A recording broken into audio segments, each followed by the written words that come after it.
Hello there, everyone. Got a little bit of a different stream going on here today.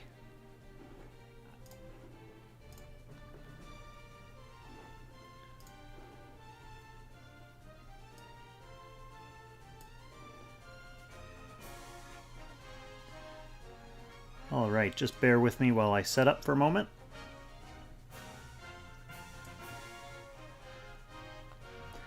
So,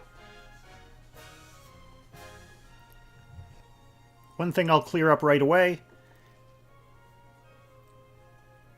is the stream's going to look a little bit different today. I'm actually testing my first stream on my MacBook Pro, and there are a few differences. One is that instead of using the sweet PC client, I'm going to be streaming on essentially the M1 MacBooks run iOS apps natively, so it's basically just the iPhone app running on my laptop. So it's actually pretty good. It runs pretty smooth, but one of the problems with it is you can't really easily resize the window, so I had to redo my layout a little bit, which you'll see in a second. So yeah, I have a big chunky iOS Langrisser window, so there's a little bit of extra real estate on my overlay, but one of the things that let me do, here, I'll just turn this intro off so you can see. One of the things that let me do is move my little shout-outs to viewers and followers down along the bottom where your names won't run off the side of the screen like they did on the old overlay. And there's also some room over here on the right where my Seal Guardian notification will pop up for anyone who follows, so it won't be this huge seal blocking the actual gameplay. And it means I'll actually be able to see your notifications more easily while I'm playing, too. I'm just going to post the link real quick.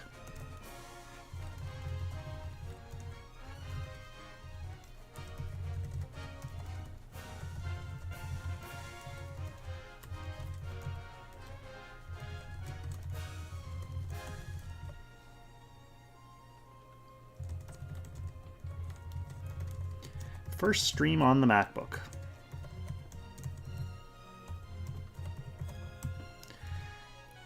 So the other side effect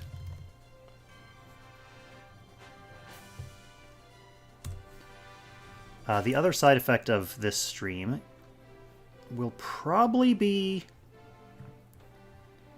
a little bit of, I don't know, I haven't got the encoder fully dialed in yet, so there may be some stuttering or tearing or maybe some dropped frames or something. I haven't really tested it out super thoroughly, so after the stream I'm going to go back and watch and see if there's any like weird visual buggery that I might need to fix. And the other adventure will be figuring out how to fix it. But before we worry about all that, I'm already seeing a little bit of minor flickering. I'm not sure what that's all about. A little bit of minor flickering there. So, other than all that system level stuff, the goal for today is just going to be to go through some of the top 128 matches that I didn't get to watch yesterday because I was busy watching Tristan play. So I missed a few good games, I think. So if there are any specific games that you'd like to see in the chat, feel free to shout them out. But otherwise, I'm just going to go through bracket by bracket and see if anything jumps out at me.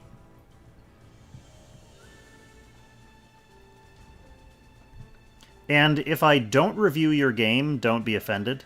It's not because I'm not interested in your match. It's because I probably already watched it off stream.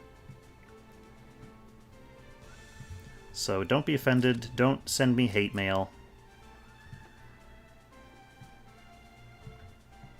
Okay, one match I did want to see was Autorun's match here. Oh, and by the way, let me know in the chat how everything sounds. I had to rebalance all of the sound, like, input settings. I moved my mic over and I moved my headset over from the studio PC. So I think I should sound pretty decent, but if the balance is totally out of whack, let me know. Yeah, let's take a quick look at this Namida versus Auto Run game.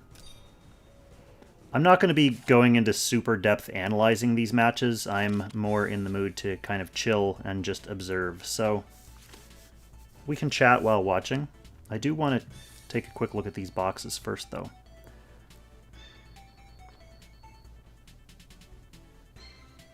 So Auto Run has moved to the Hilda and Christiane tank setup. Bernhardt, of course. Namida first banning Omega. Yeah, that's a very standard looking box at this point. Namida's got Mariel in here. And a Luna.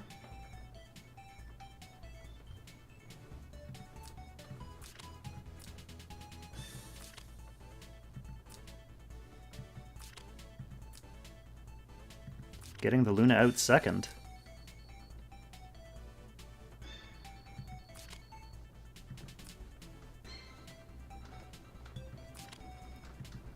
Wow. Look at these first 4 picks from Auto Run. That is just... what an excellent composition. That's wild that he was able to get all 4 of those. Okay, and Licorice for some extra support healing.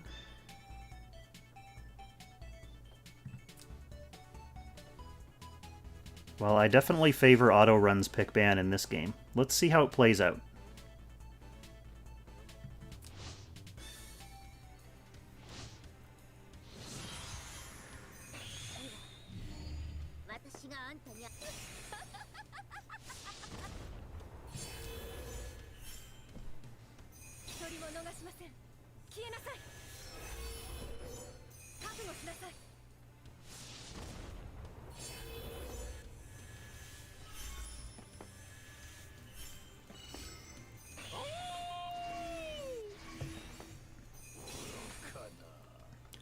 I don't think that Jugler is going to be surviving much. Between Lucretia and Bernhardt.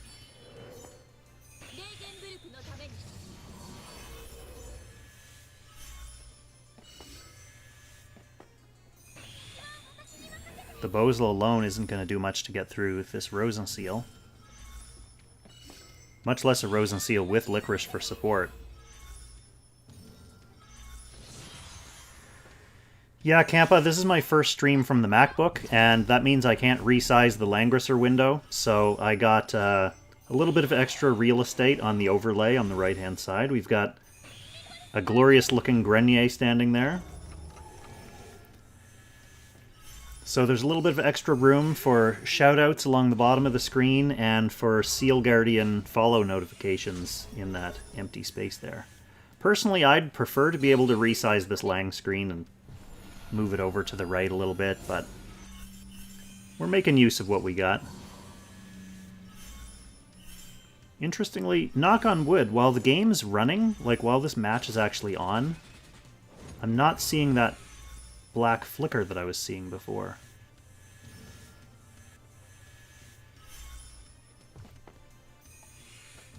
Want to become famous? Do I ever? Oh my gosh. Thank you for joining the channel. Sweet. Can't wait to buy followers. Alright, well, Jugler actually putting in a valiant effort there, surviving a Dark Reaper and a hit from Bernhardt.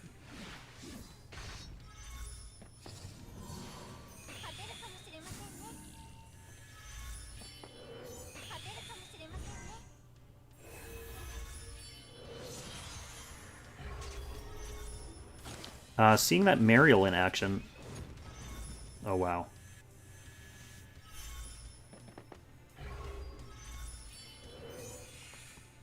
Seeing the Mariel in action reminds me... I kind of feel bad. I accidentally deceived RNGesus on my summoning stream. I said I was going to build up pity for King of the Red Moon, because he is coming up on a Destiny banner that I am going to be summoning on. He's my guarantee.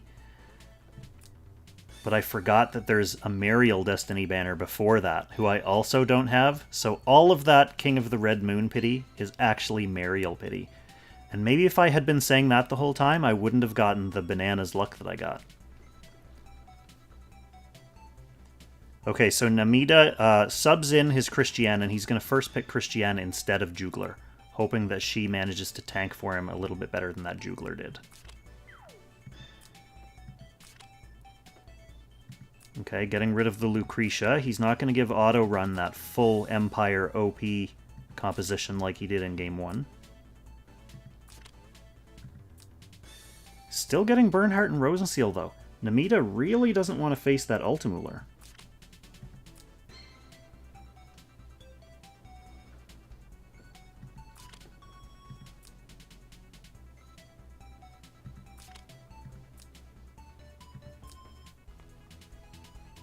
Alright, this time, Auto Run's going double tank, double healer, with Burn carrying all the weight of DPS on his back. Let's just take a quick look at these units. So Ulti's bringing the Strategic Masters faction buff for Florentia.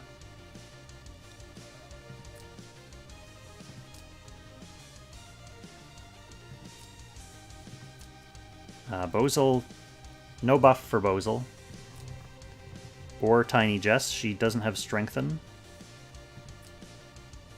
Okay.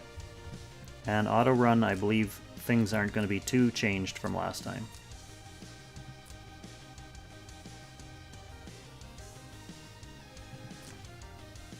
This is a fun, like, side tank composition for Hilda.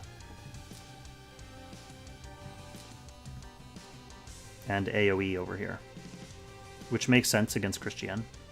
Alright, let's see how it plays out. I'm going to dive back into my Vanilla Coke Zero Sugar.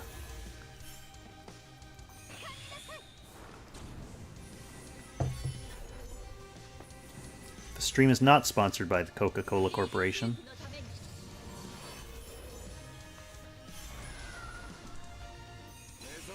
Although, speaking of which, I do have one friend of mine who's also a channel viewer, who's an Atlantean, and I'm sure he would be very happy if my stream were sponsored by Coca-Cola.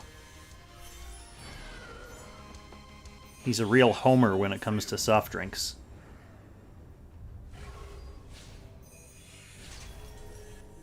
Okay, so Bozel just goes in to start stripping some Rosen stacks.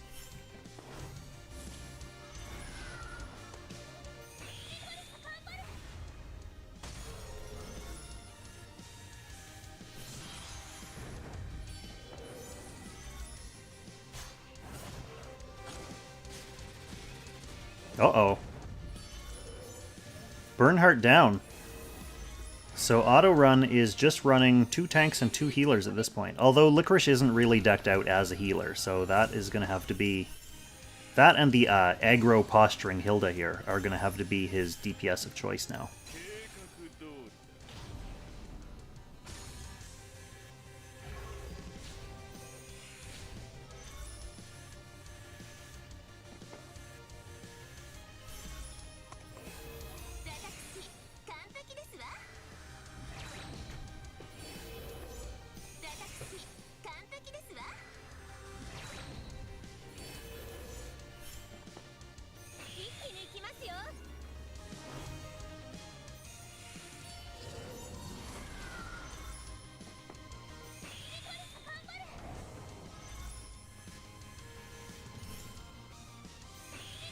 Alright, time for Licorice to throw down some AoE.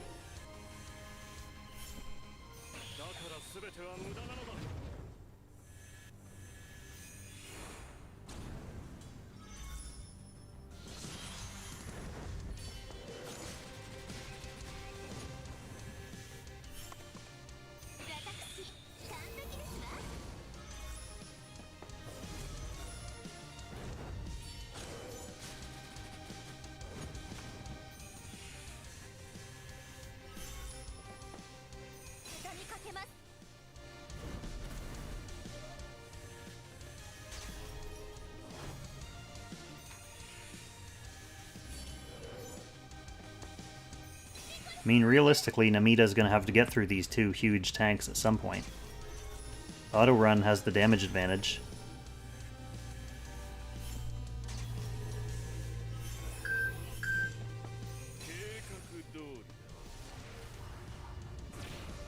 Who sends me messages while I'm streaming?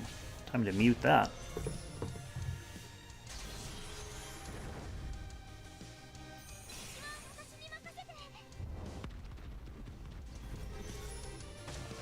Oh, wow. Yeah, okay. Florentia down. Namita behind on damage with no healer now, even if Christiane were able to tank literally everything. This is going to be a tough one for Namita to come back from.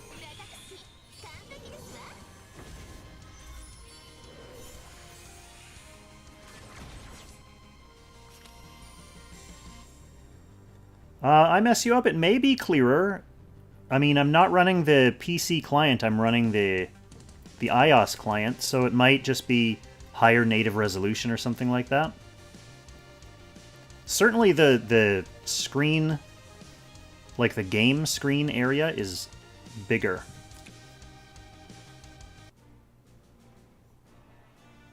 Yeah, well, I'm glad to hear it's sharper.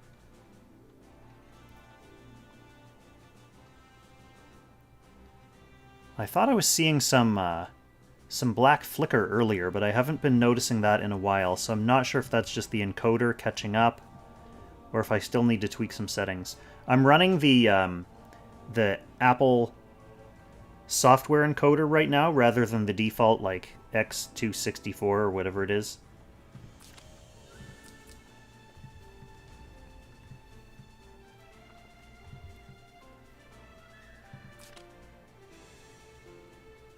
Yeah, I was able to jack the sound and kind of rebalance the sound a little bit. I'm still using the same mic and the same setup, but I took the opportunity to kind of... Well, I did some test recordings and reevaluated, so... Now I can kind of mumble to myself while I'm drinking my Vanilla Coke Zero Sugar, and you'll still be able to hear me.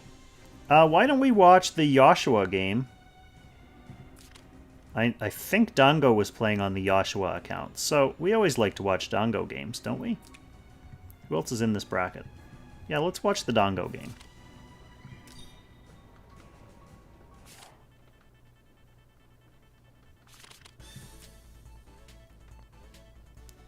So let's take a look at these boxes. We've got a Reen, a King of the Red Moon. Kruger's in here, Sage. So there's certainly some AoE rush potential, Ares and Helena as well. Licorice. Joshua. Oh, Joshua's running Epsilon and Sigma. Interesting. And Zerida. So we've got a few assassins.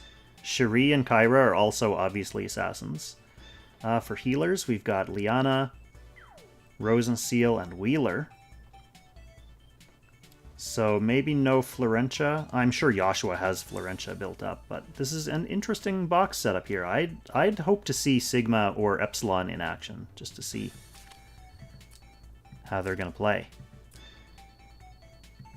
First pick Lucretia, always strong. Danjay Lovely getting Jugler and Sage out, so Sage, of course, can buff that Jugler. And probably that King of the Red Moon as well.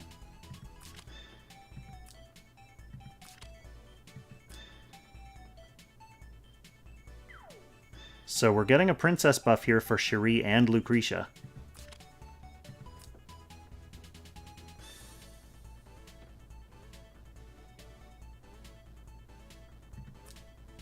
Okay, and we are going to get to see Sigma in action.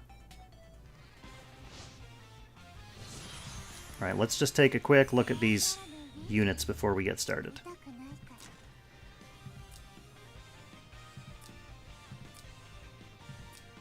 So I think Florentia has no faction buff here on Danjay Lovely's side. We do have Black Hole.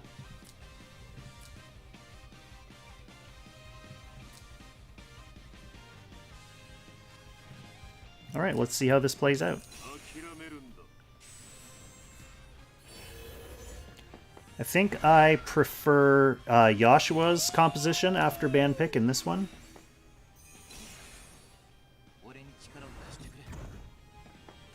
Assuming he has a good Christiane, but it's Joshua, so I'm assuming it is a good Christiane.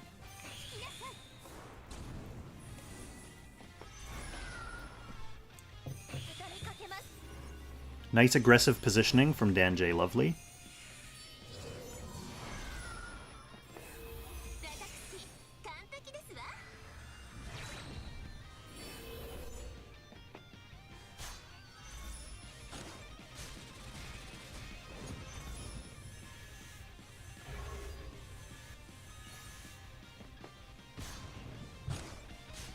So Joshua going for both lives off the Sage of the Trees right away with Cherie. So that will leave her exposed to Danjay Lovely's turn priority. Jugler's going to pin her down here.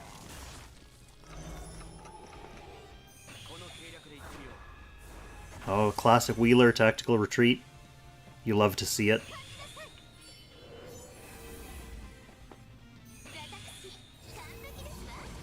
Whatever happened to Wheeler anyway?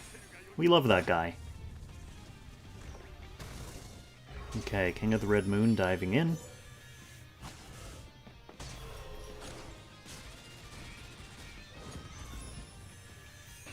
He pops his revive.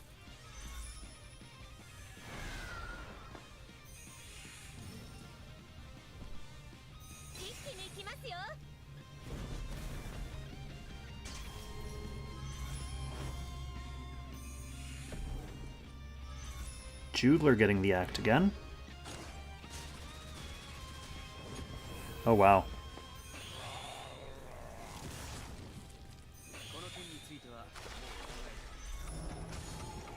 So Danjay Lovely did get to get their AoE combo off.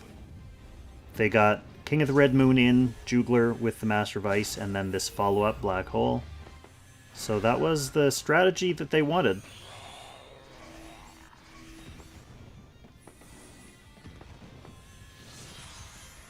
Joshua regrouping.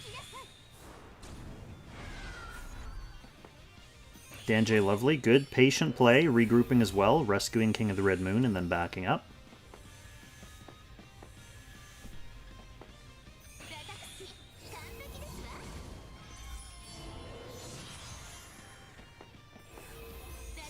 So Joshua does not have a healer right now. They have to just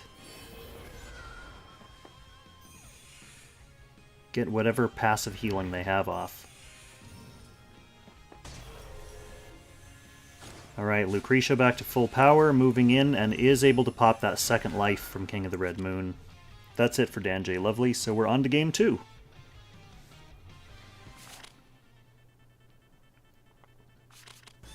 Okay, Danjay going ahead and bringing Illustrial in and Bernhardt.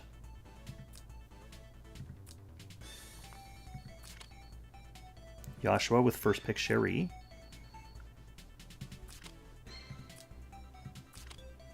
Gets Kyra as well. Going with Lancer Landius as the tank here.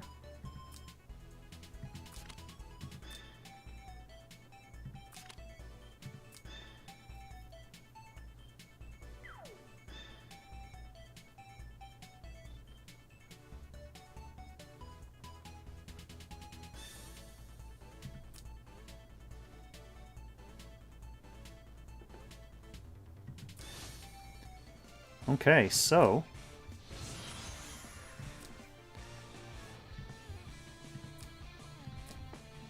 Illustrial should have the Kyra and the Cherie zoned.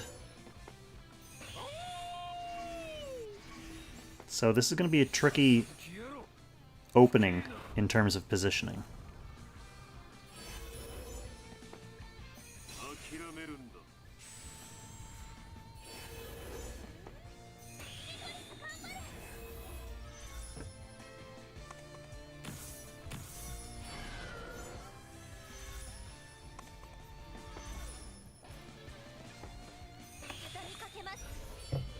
I don't think I've ever fielded my Illustrial. She just got to 4 stars during that, during the Summon Fest. When I pulled her from, I think, the regular hero banner. So those shards were enough to get her up to 4 star. I haven't done her bonds. She would have been a nice character for me to have 2 seasons ago when I was running basically all glory. But I think it's too late for me now. Alright, so Illustrial does pull the trigger, easily able to kill that Cherie. And then here's the thing about Illustrial.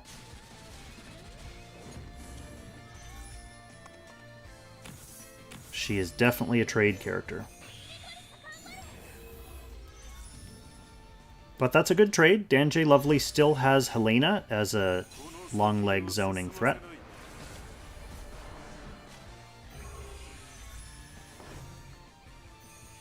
And she's getting active again right now. So let's see what she can do.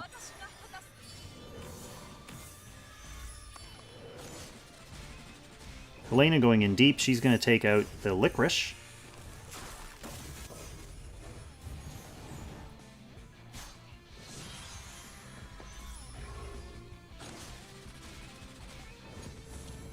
Okay, so that was another trade, leaving Kyra up.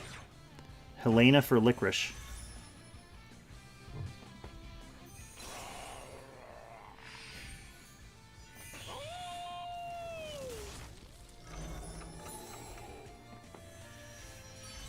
Kyra with that Jugler-style AoE healing. Sage of the Trees taking advantage of the extra range from his new hat.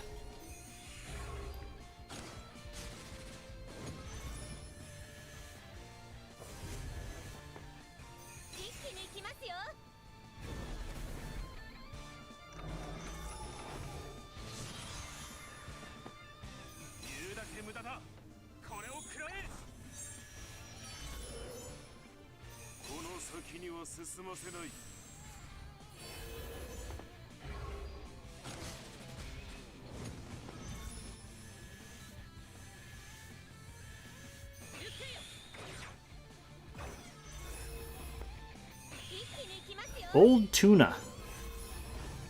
Welcome to the stream. Personally, if you've gotten Elwyn and Tiaras already and they're your two wishes, I can understand the temptation to keep pulling, either for them or because the other characters on the banner are also OP, but keep your eye on the upcoming banner schedule. Like this week, for example, in just a few days on Thursday, we're getting a banner with Light of Genesis and Rosalia, and Light of Genesis would be a really, really good addition for a new account. She's one of those superpower, can-do-anything mages, and she's in Legion of Glory, so she would get a faction buff from Elwyn. I'd say you're probably good on the Oathsworn banner. At this point, you're going to want to start picking off some guaranteed characters from Destiny banners as well as you go. And of course, depending on how much of a hoarder or whether you want to spend a little bit in the game, in January, Dark Matthew is coming out, and he's going to be a pretty well-rounded, powerful character as well. And he's on a limited banner, so that'll actually be the only chance to summon him.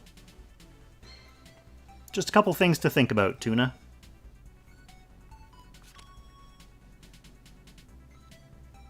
So catching up on this one, it looks like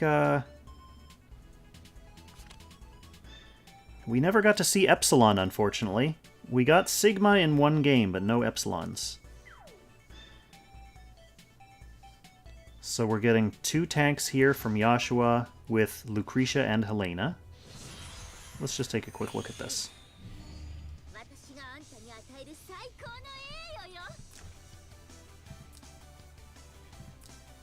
So it's full assassin Cherie at this point. Bernhardt with the tanking skill and Lava Titans. Look at that bulk. It's a lot of bulk. And we've got Faith. So a couple pure assassins on Danjay Lovely's side this time.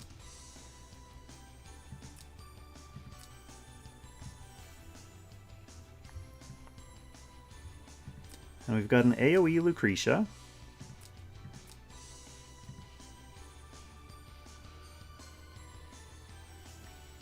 Okay, you're on SEA, so the Light of Genesis and Rosalia banner won't be for a few months for you. Well, I guess you'd have to take a look.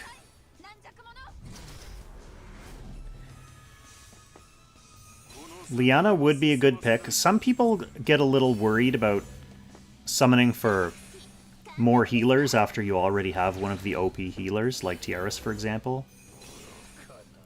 But realistically, they do different things. So I personally think it's great to have the option of using either Tiaris or Liana. So Liana would be a good summon for you. And of course opening Elwyn's Bond is pretty necessary for a character like him.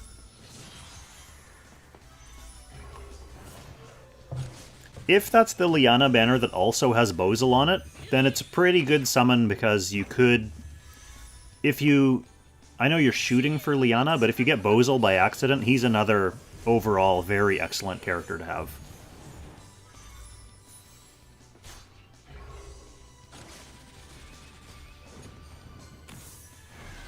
Okay, and Kyra's out of commission. Now Bernhardt taking his chance, not able to get through that thick Helena. She'll be healing off these AoEs.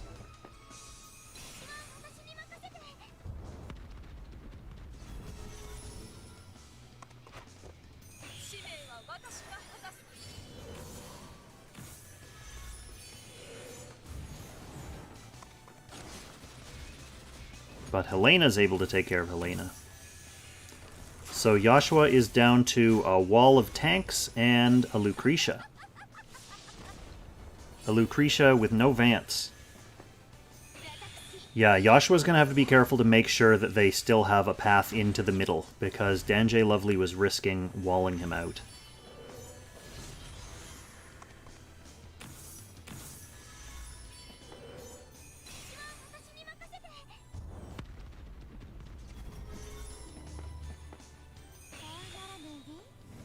Again, Danjay Lovely having no surviving healer here is making me nervous.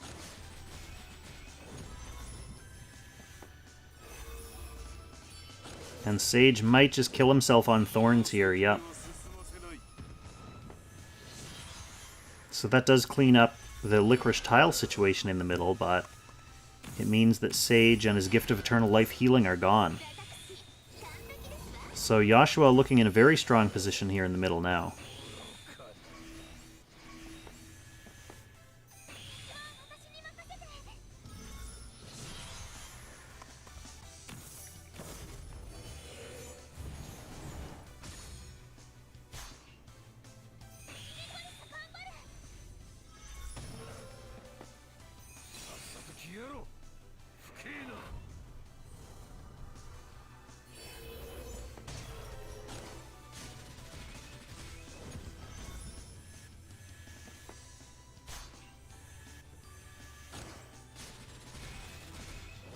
Oh, Lucretia does go down. Takes Lucretia down and then backs out of the match. With just a Bernhardt left. Not much to do there. But good games, Danjay Lovely and Joshua. That was, yeah, some intense ones. Shame we didn't get to see Epsilon in action. If anyone that's in the chat knows of any games that happened where there was an Epsilon used, let me know, and I will home in on those.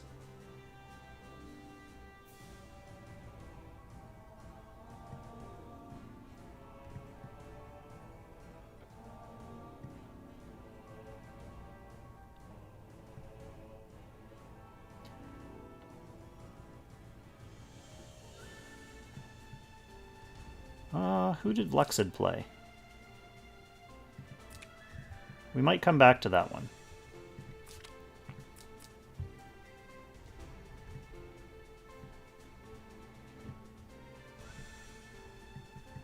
Another Meow Sensei game.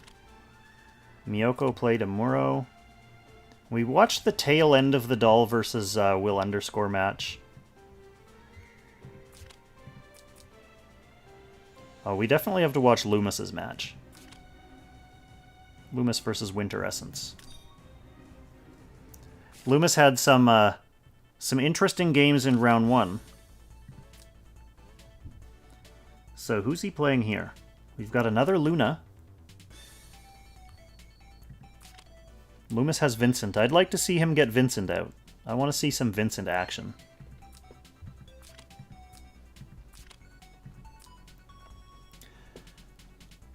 Tuna, I would have to go back because I'm not as familiar with the timeline. Basically, as soon as banners happen, I put them out of my mind. So, with SEA being a couple months behind, I'm not 100% sure what's coming up.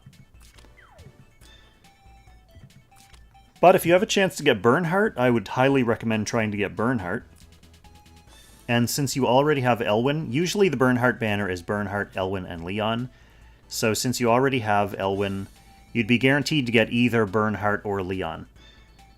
So that's definitely not a bad summon there either.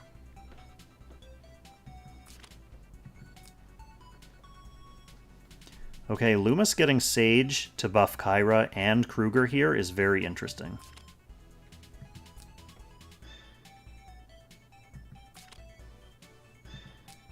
And I was going to say, I can't imagine him not taking Bozel in this position. So he actually has Sage, Kyra, Kruger, and Bozel. That gives him the option to buff with Sage or Bozel. I mean, Sage is probably going to want to buff himself anyway. Winter Essence bringing 2 healers to maybe withstand the series of explosions that's coming, and Luna with her magic damage reduction.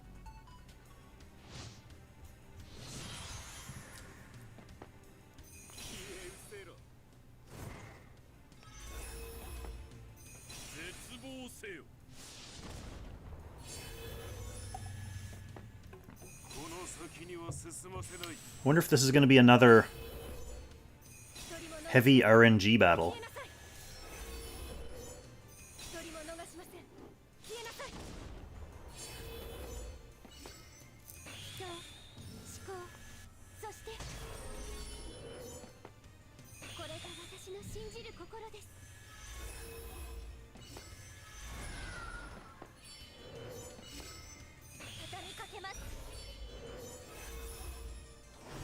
Everyone trying to get as set up and safe and protected as possible. Oh, Winter Essence. Going for it. Is this just a pre-shiv, or are we going to hit someone? Crashing into Amazon champ Kyra.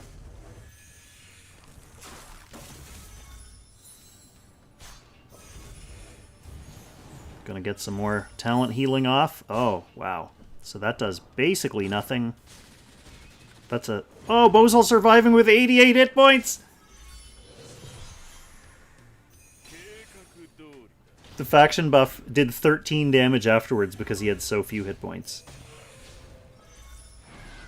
That is the importance of enchanting hit points on your units. This is a mix of Kyra having some decent bulk there and Luna just being relatively ineffective as a DPS.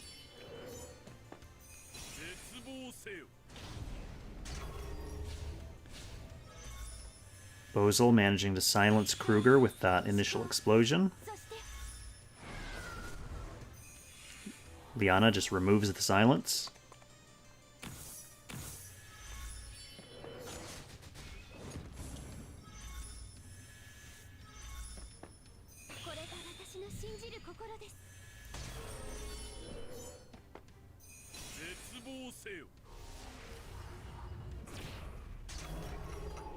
And Loomis is still essentially at full strength here, while Winter has lost Luna.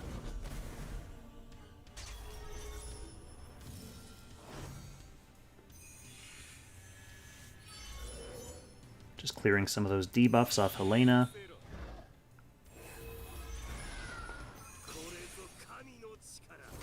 Kruger perfectly happy just to pop Florentia there.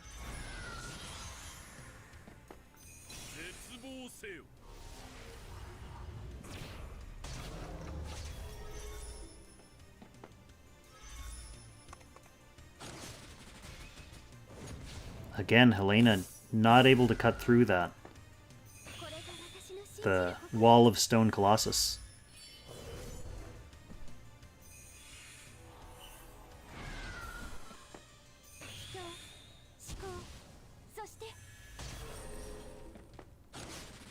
So far, Winter's hanging in there, but hasn't been able to put a dent in any of Loomis's units.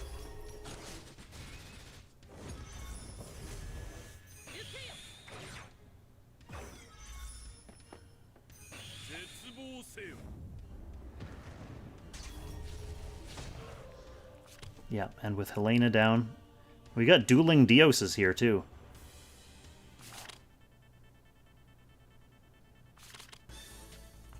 I don't know if that's Winter Essence's usual avatar or if that was an intentional thing. Some psychological games. Oh, we're going to get to see a first pick Omega, though. We're going to get to see Omega in action. Loomis going for the first pick Sage again. He loves it. So he gets his myth buffable Jugler out second. No Kyra, though, but he still has lots of terrifying options here. And we're going to see Omega and Kyra as assassins.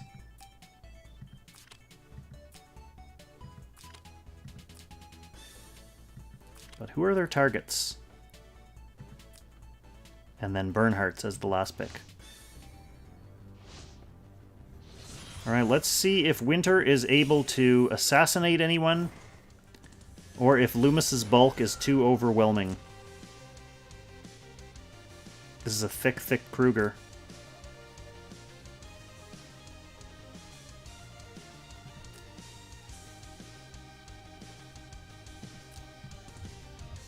Yep, we'll see. Let's see if Omega can do anything.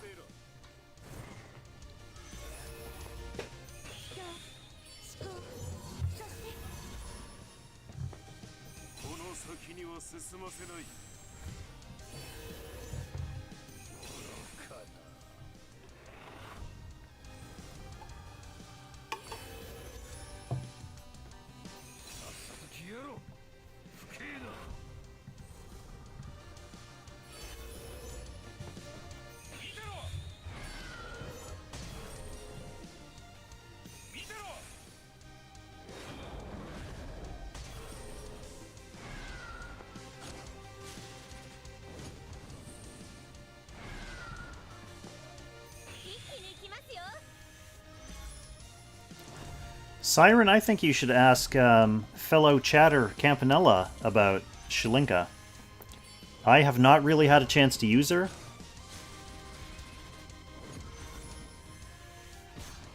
Oh, Omega. Just pops. Hey Mink, welcome to the chat. There is a fairly lengthy video on Shilinka on my channel. I did a Should You Summon collab video with Oat, who used to use Shilinka a lot before his retirement. So that's a fairly in-depth video, and most of the information there should still be relatively accurate. So if you're interested in figuring out a little bit more about Shilinka, then that's probably a good video to start. If you're just looking for my opinion, I think she's... I like units that have kind of unique skill sets. So I like the concept of Shilinka, but I don't really have the kind of box that can make effective use of Shilinka. So I've never really had a chance to use her.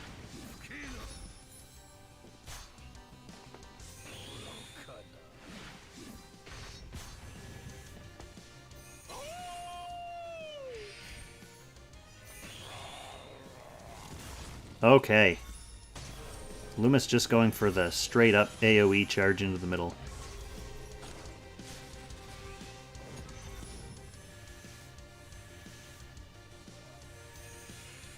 Is this Overlords and Rupture going to be enough to pop? Nope. Bernhardt, quite safe.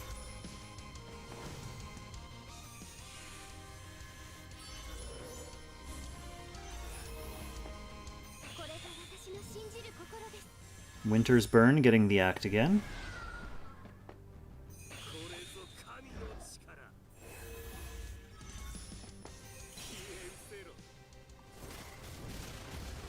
Yeah, Soda, I have one Nightbloom, and it's on Florentia currently. But I definitely want at least one more.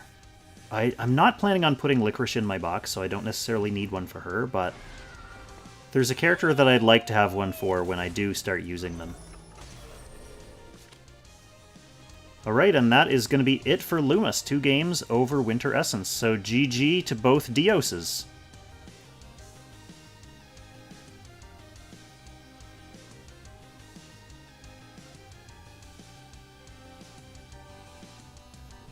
Well, thanks, Siren. That's really nice to hear. I definitely appreciate it when feeling like my content does some good out there. Who did this Rocky Valley straw play? Do we want to see some Rocky Valley straw action? We already watched some bits of the Tomato and Johnny match. I know game 1 went to turn 12 and looked like a real grind, so I don't know if I can put me or Johnny through that again.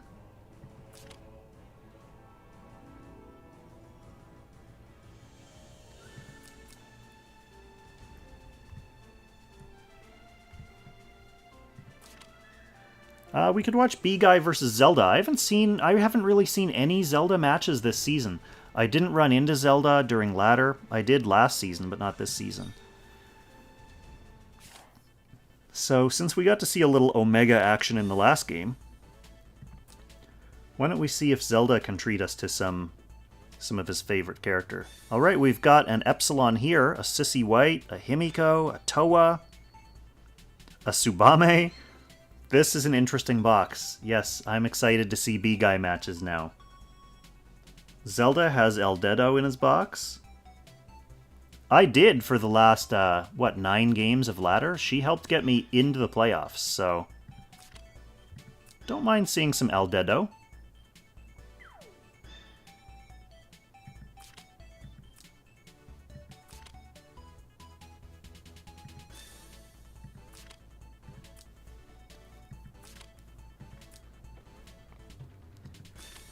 So we are going to get a Himiko.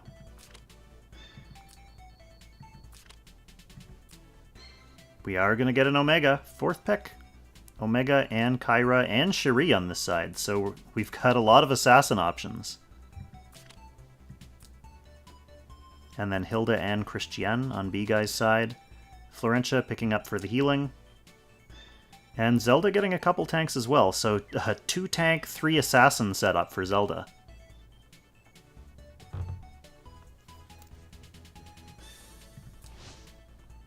This one should be an exciting one to just let play out.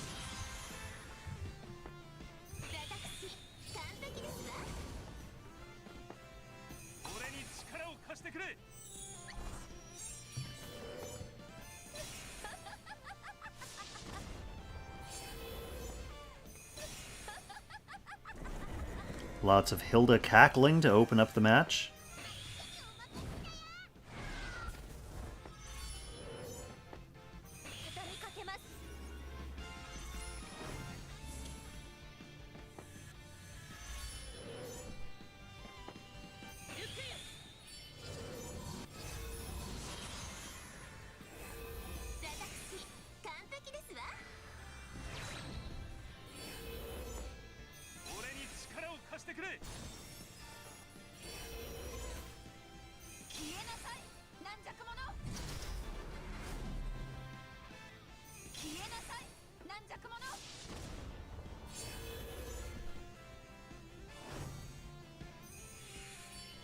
I like the careful positioning on B-Guy's side.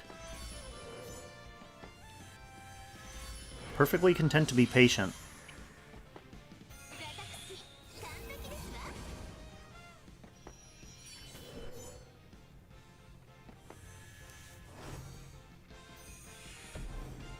Alright, pulling the trigger on the act again on Ares now.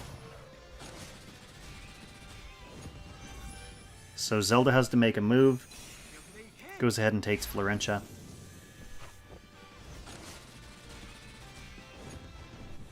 So that's a trade. 1 assassin for the healer.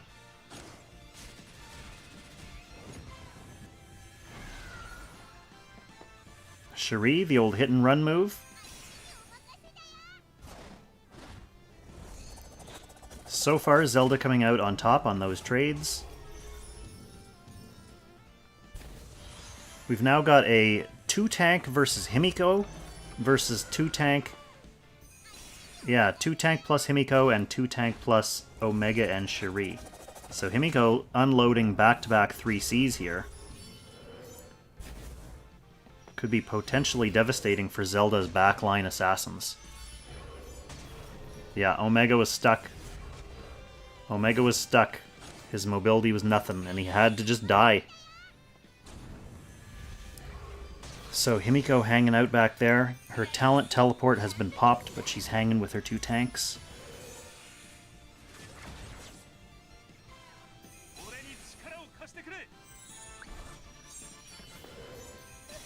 Who in the chat has a built Christian or is currently building Christian? Let me know.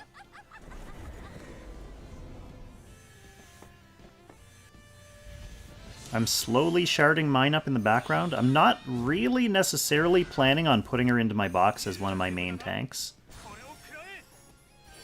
But I do know that I'm eventually going to want to use her against Needhog in Ancient Beckoning. So I am building her up for that, and then just knowing that I'll have her available as an option. Siren's got one on the way. 4.5 stars. Nice. Yeah, mine's probably around there as well.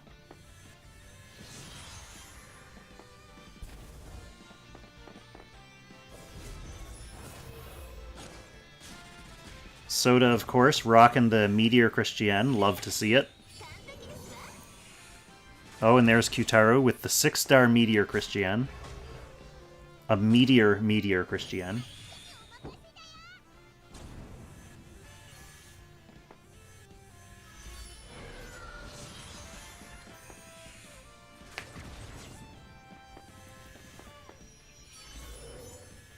That was a pun just for Kyutaro. So Himiko still got it. All these 3Cs are really devastating.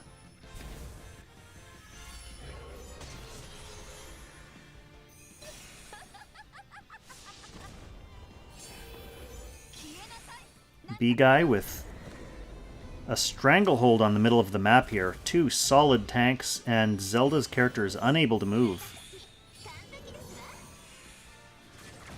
Siren Meteor is used solely for Ancient Beckoning. Well, I shouldn't say solely for Ancient Beckoning, but it is an Ancient Beckoning build for her. It's basically used to make Needhog's slimes suicide themselves onto her for several rounds.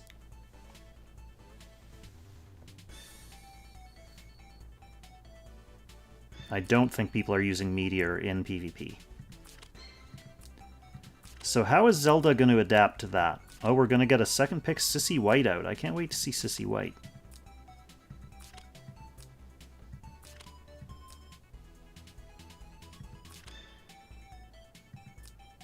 We're going to see Tsubame as well.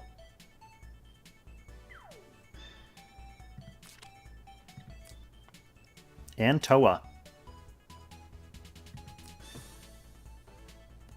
Zelda with 3 healers, 2 Actigons, and a Bozel.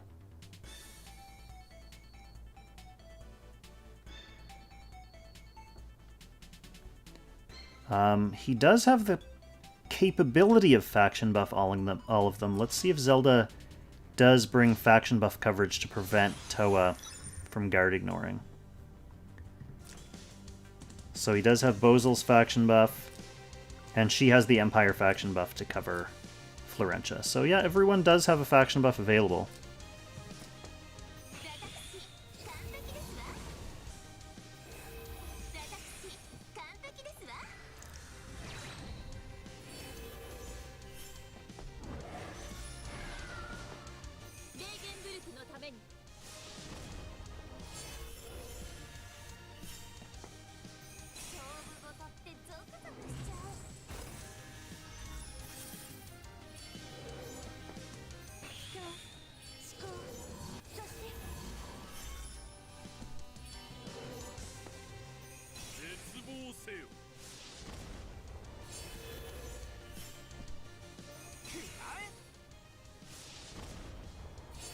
Hey, thanks for joining the chat, Derek Gunderson. Good to see you in here. And thanks for your support of the channel as well. Tree of Life Christian, yes, that is a nice option for her. How far away is she from 6-star for you?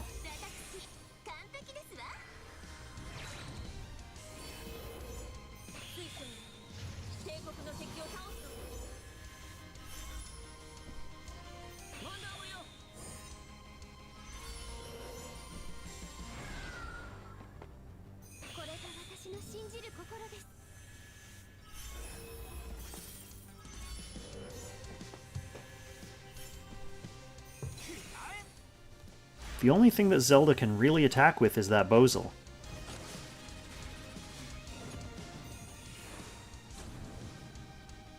But now he's dead. Yeah, okay. That match didn't go on very long. He dropped the Bozil and he wasn't going to have any answer for the rest of that match. Oh, interesting. Kind of a disappointing game 2 for Zelda, I'm sure, but GG to B-Guy and Zelda. Very glad to see some interesting characters being used there. Gull versus Alka. That one could be an interesting match, too. There are a lot of good players in this bracket.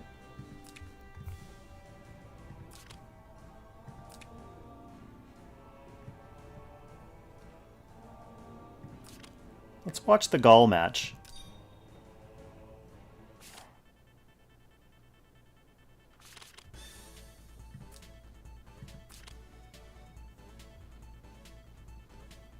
So we've got an Autocrato with a Sissy White, a Himiko. Some interesting characters. Zerida, always interesting to see Zerida's getting play here.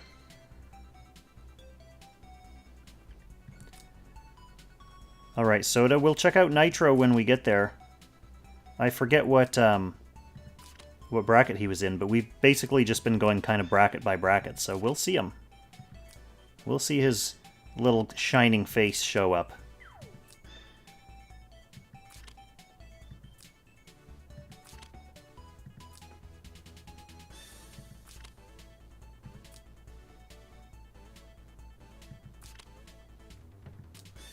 So we are going to get to see Otto.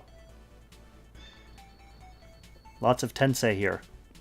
It's never surprising to see lots of Tensei.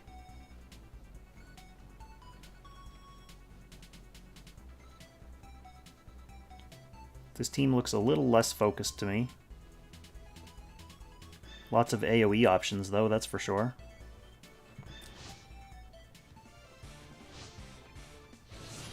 Let's see how it works out.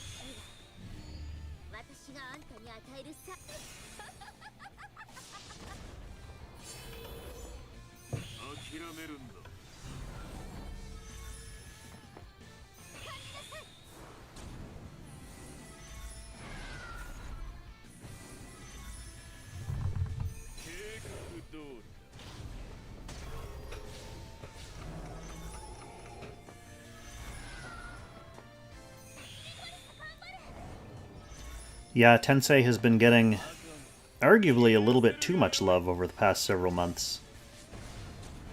Okay, so Otto opening up with his big...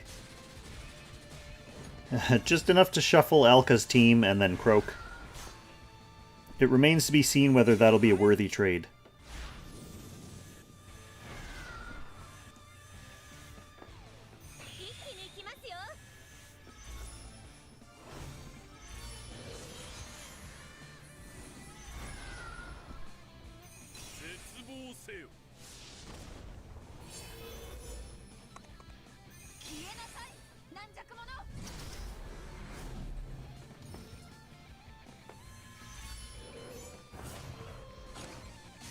Loving that extra range on Sage from that unique helm.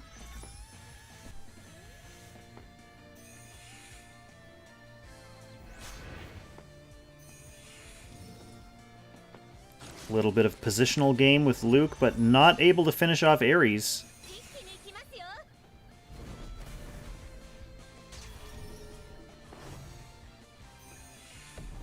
Maybe now with the Act Again. That's the great thing about having Act Again as player 2. Straight trade for the Tiny Jess instead. She was too far away from the Golem to get her revive.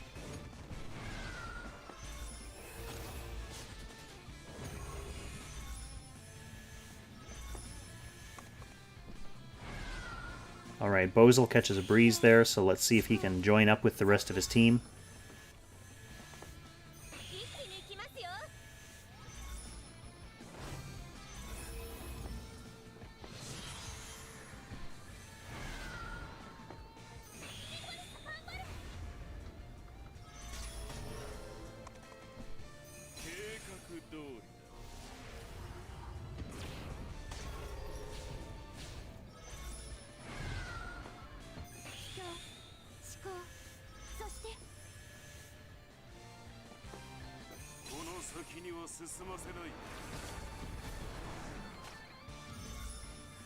Well, at least Kyutaro, I'm pretty sure Gustav, or Gustav, female Gustav must be Tensei.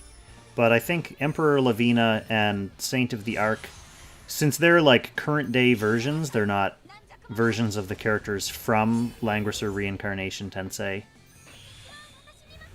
They're essentially aged up OCs. That might be the excuse they use for not putting them in that faction. But we still do have a handful of characters left to come, like, straight from the game, so those guys will almost certainly still get the faction. I will say, though, if they use Act 3 and the Arc storyline as an excuse to just bring, like, 20 more Tensei characters, like, alts of Tensei characters into the game, like aged up Lucretia and aged up Florentia, that'll be fairly annoying.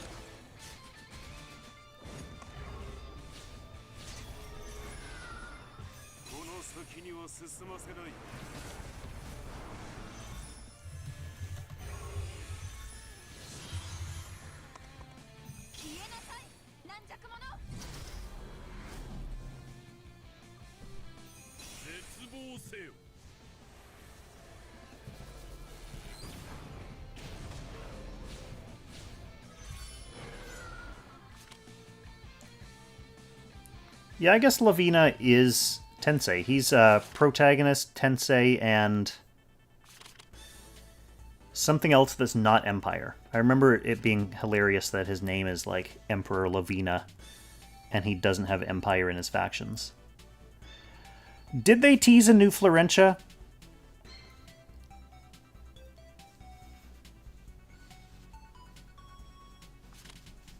If they did, I didn't see it.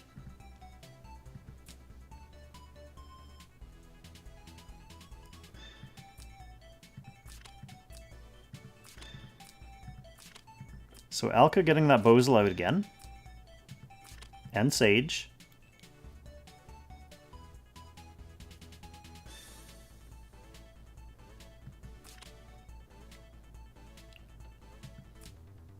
Oh, that's disappointing. I really don't want, like, an old Prime Minister Florentia character, but whatever. As long as they keep it to a minimum and just take, like, the key important characters. I really don't want, like, the whole cast to come back. I really don't want the whole cast to come back. So Elwyn comes up from the backup box, and he's going to come into this match. Presumably against a tanking Burn, so that'll be interesting.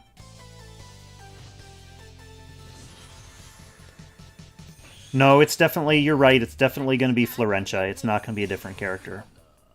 Because there is that Chancellor-looking silhouette, and that can be no one but Florentia, especially in a post-Tensei Arc storyline.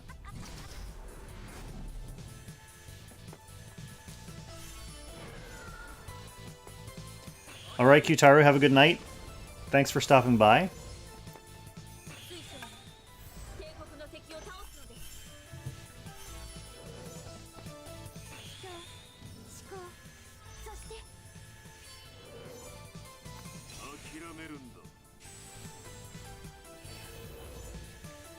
Well, if Gustav can get himself a new body, then theoretically Lucretia could get herself a new body as well.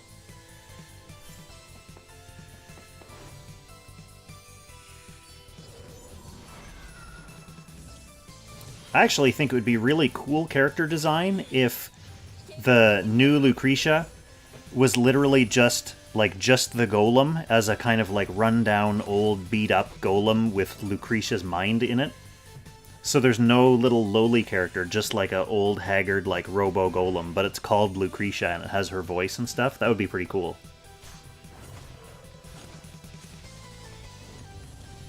So Cherie's going to erase the golem and run back.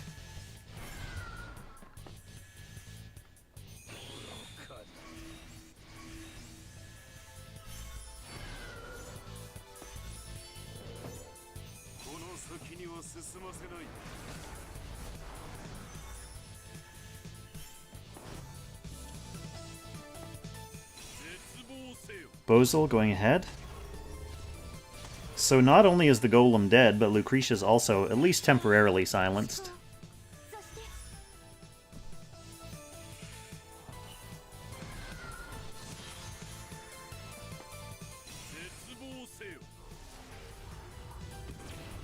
The old 1-2 punch from Bozel.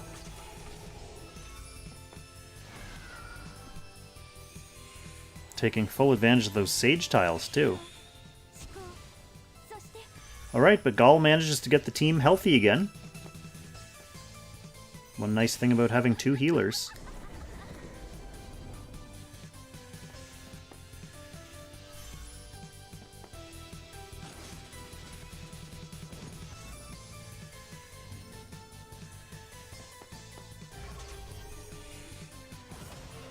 Yeah, as the Langrisser 1, the Warsong fanboy that I am, I do think it'll be sad. I mean, I think old console Virash and potential old Brenda are pretty cool ideas for characters. But bringing back new versions of all those old Crimsonians and like all the Tensei characters... I just want to see Duke Carleon. I want Tiburon the Crocodile Knight. What a cool new class design they could make there.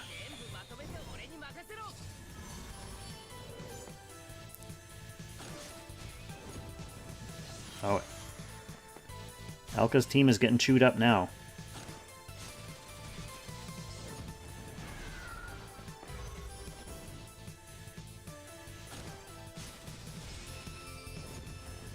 Yeah, even Celia...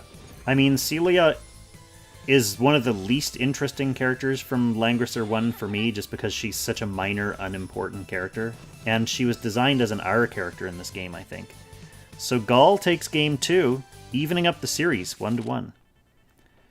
Like, I would actually be okay with Celia not coming out, but I would love to have SSR versions of those missing characters from Lang 1. Like, Baldarov could be a cool assassin tank or something. Albert/Bayard could be a dude with a big mustache. There's not enough mustache representation in this game right now, so that's something that could happen. Carleon could essentially be SSR Scott, which I know everyone is clamoring for SSR Scott.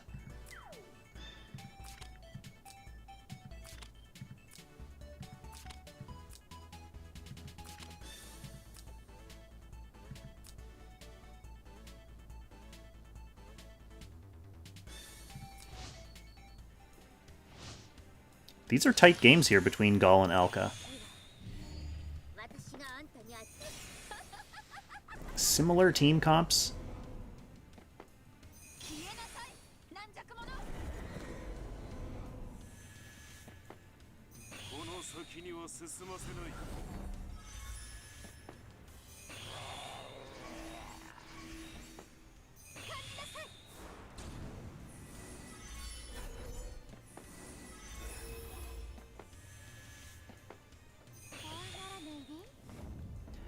I guess maybe mustaches were just more of a thing in like 1990 or whenever Warsong came out.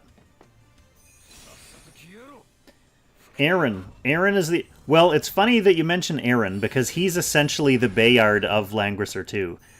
And Langrisser 2 basically just like copied over whole character archetypes from Warsong. So Aaron is Bayard. Leon is essentially Lance.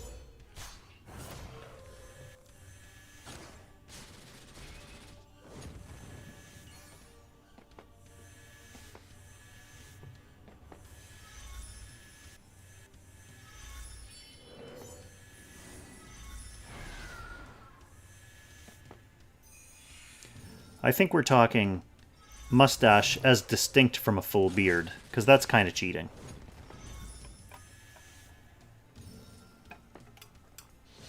Although, now that you mention it, I could do another Transcender edit with just the mustache this time.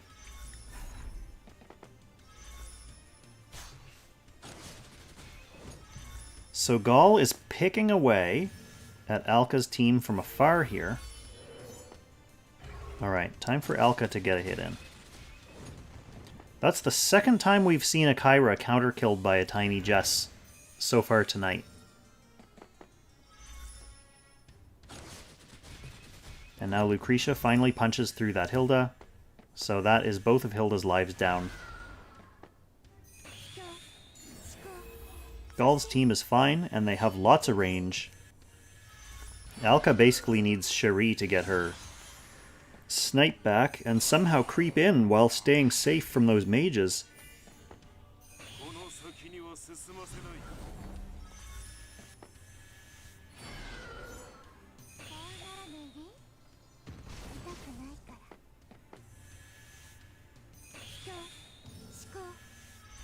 Lucretia really putting in work here. Okay, now it's time to chew through Jugler. And he does survive, but I don't think he has much left in the tank.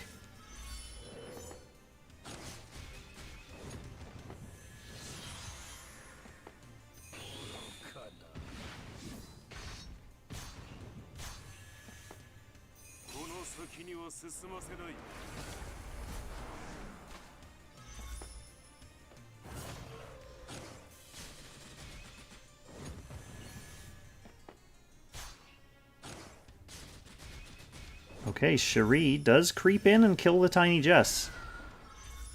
But this Bernhardt is toast. I don't think Cherie's going to be able to carry this whole match. 1 on 5. Gall's up by 100,000 damage as well.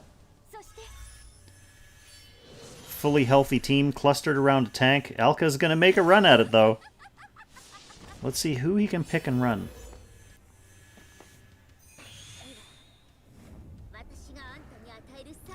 The range is just too oppressive.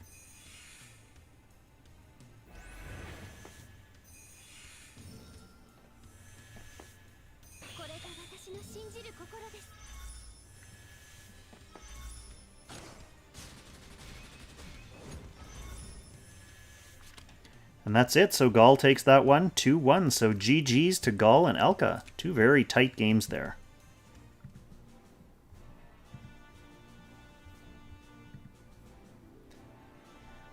Alright, let's see, what else? Oh, here's the Nitro match. Eggtang, who did Eggtang fight? Who did Nitro fight?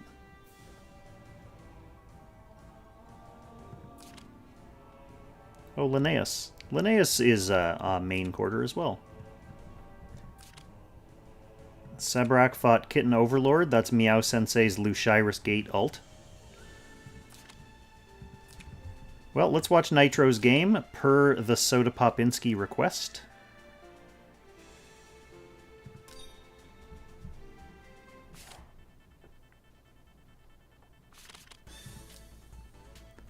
And I know at the end of the season, or towards the end of the season, Nitro started using an AoE rush box. So he's still got Akka in the box.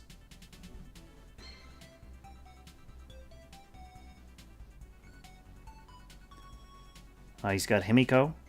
He did bring Freya in. He's got a Sigma in the box as well. So, lots of interesting assassin options.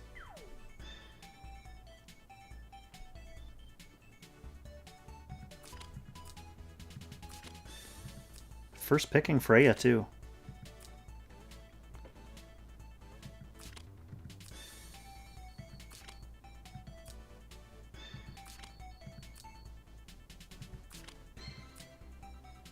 He does get Sigma out.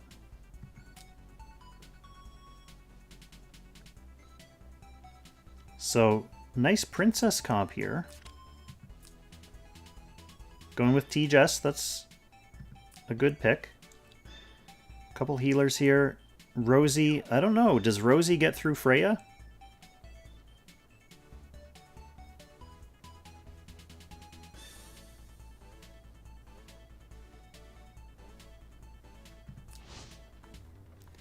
So Freya can buff Tiny Jess.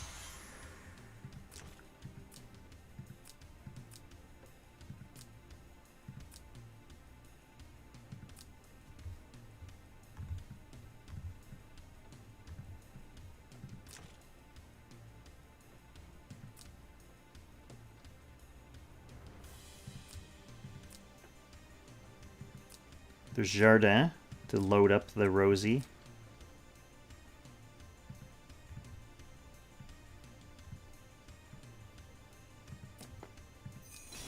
Spoilers! Well, we do know in advance that Nitro won 2-0, so...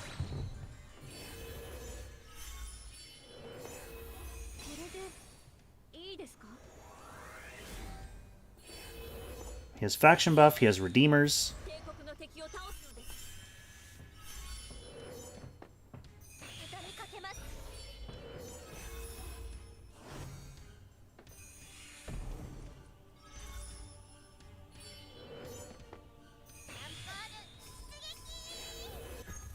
Okay, so he is loading up the Rosie.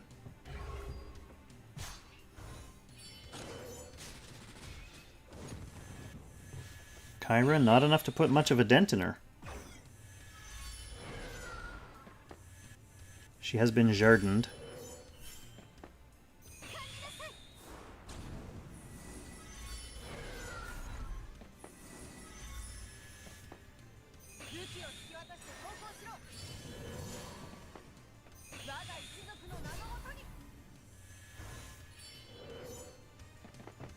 And here's the attempt with the 3C, Thorns, and all the other Thorn-likes.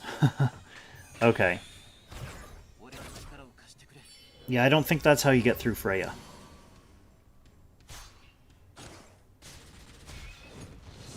Shuri and Sigma trade.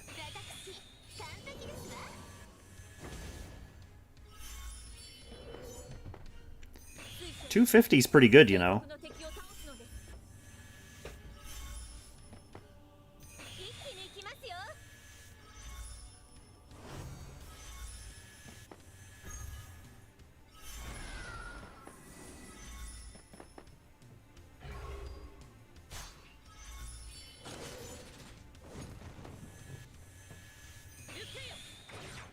Kyra did more damage there to Christiane than she did to Rosalia earlier.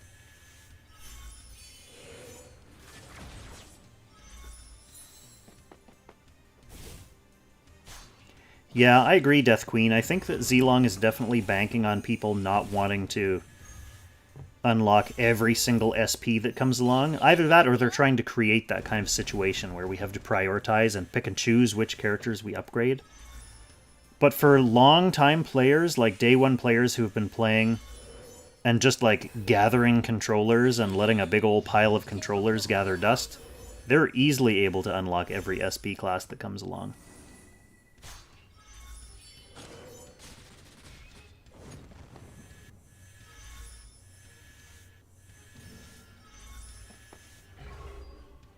So yeah, Linnaeus is... he's left with a tank and 2 healers here, and the tank is really taking a beating. He has no way of really getting through that Freya, so Nitro is going to be perfectly capable of just sitting in the middle and hammering on Linnaeus' team with Kyra and Tiny Jess.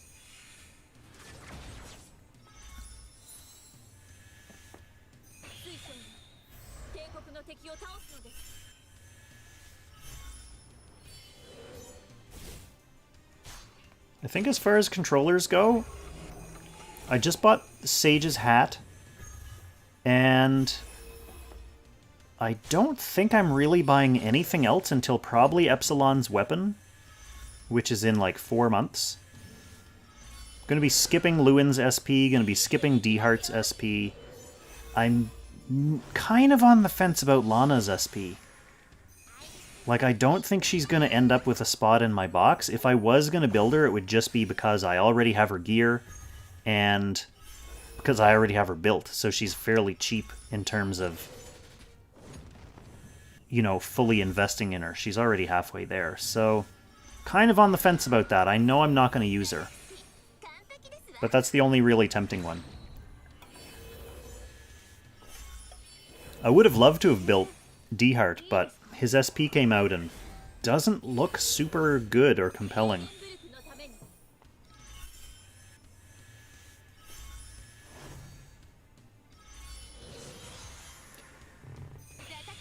The fact that Linnaeus is holding on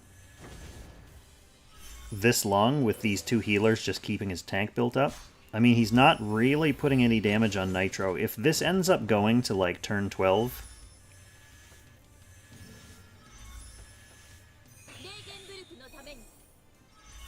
let's start skipping ahead turns.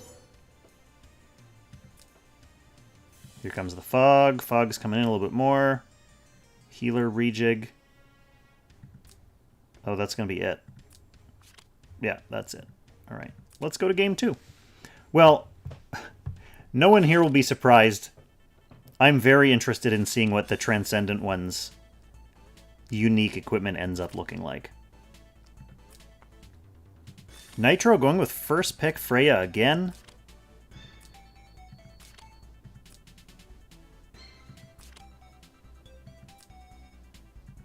Getting Sigma.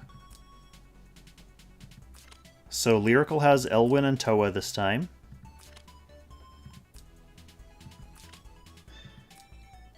Toa with the potential to guard ignore on anyone here who doesn't have a faction buff.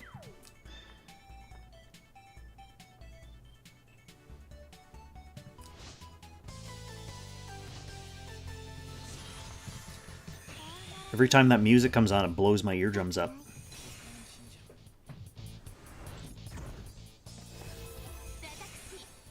Alright, so Nitro, game 2. She should have a faction buff via Rosenseal, though, shouldn't she? Oh, he didn't bring faction buff on Rosenseal.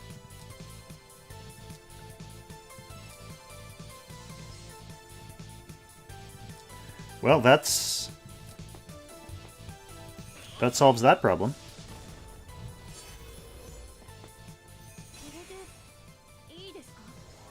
Oh, she's Strat. I keep thinking she's Empire.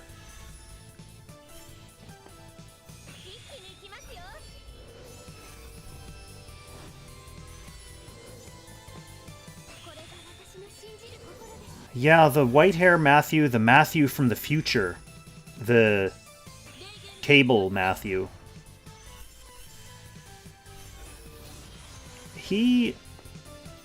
All signs point to that being Matthew's SB class, and it looks like he's going to be a central story character as well for Act 3, so it's certainly possible that we get his SP stone as part of the story or something, some kind of free PvE event. I can't see them locking that stone behind something like a Lotto if he's going to be like a main story character, you know what I mean? But I'm sure there are a lot of people who have been holding on to Matthew's reclass stone, waiting to see like what his SP class is going to be so they can decide what they want his current classes and skills to be.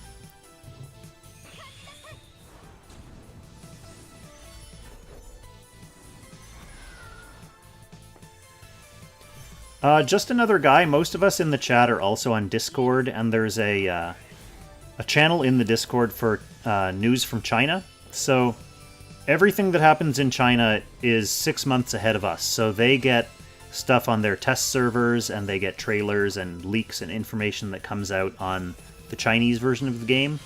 And that gets filtered down to the global community pretty quickly. Most of the stuff that gets leaked on Discord also gets taken and reposted places like Facebook. So thank you to the players in the Chinese region for keeping us up to date. Very handy.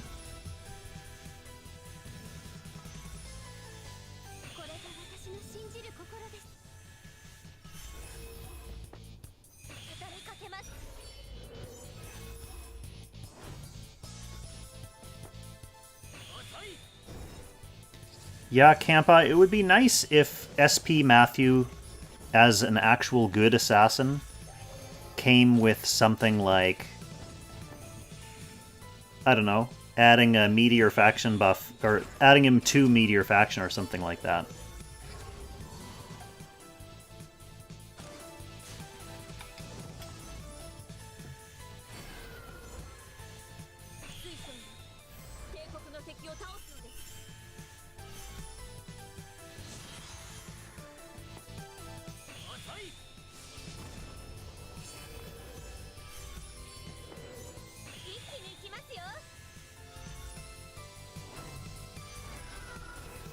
I don't think Matthew really needs to be added to Dark at this point, considering we have Dark Matthew to fulfill that purpose. And it kind of seems like future Matthew... I don't know, maybe he is Dark. But if he's here specifically to fight Dark Matthew, I think it's going to be Matthew having resolved his inner darkness. Or hopefully that's what it's like. Mature Matthew definitely shouldn't still be the same whiny, emo Act 1 and Act 2 Matthew that we've had so far.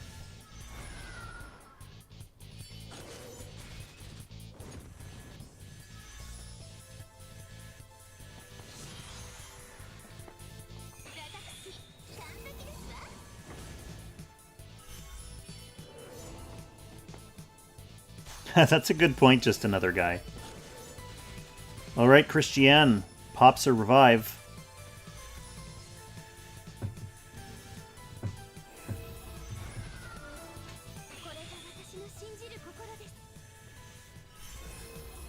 But Linnaeus is hanging tight in the middle, kind of similar to what happened last game, except Linnaeus still has a DPS available.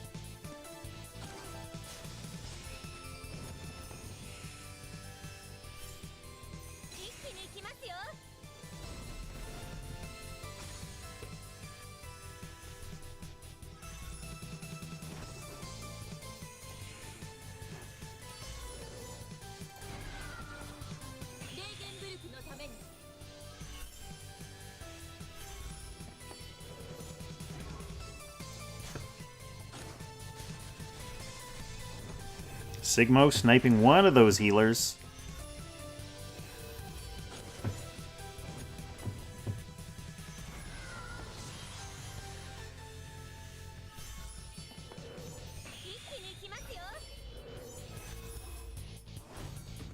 Nitro deciding who's going to get to survive into the middle of the map, and Florentia didn't make the cut.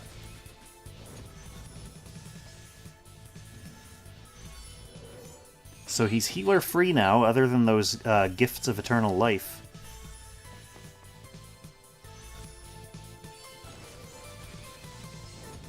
But he has all those range units, so he's able to keep pounding away for now.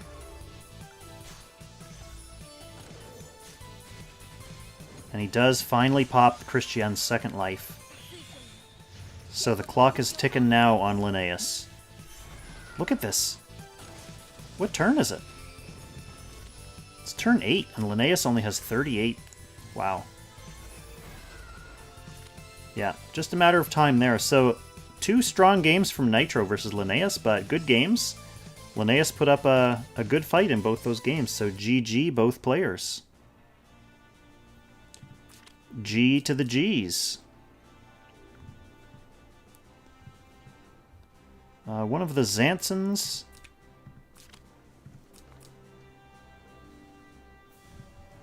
Yeah, people are liking Freya. It's interesting for her 3C coming out when it did to really change things. We did see Ravager versus Kyutaru on Sunday, so we don't need to replay that. And Kyutaru is at work anyway, so he wouldn't be able to enjoy it. Yasuo got a forfeit.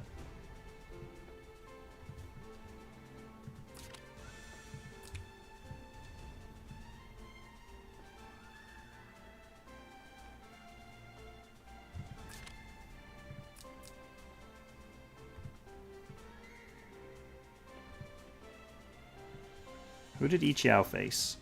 Ichiao versus Let's Uninstall. These could be some good matches. Let's check these ones out. 2 strong players. Matching up early. Only one can advance.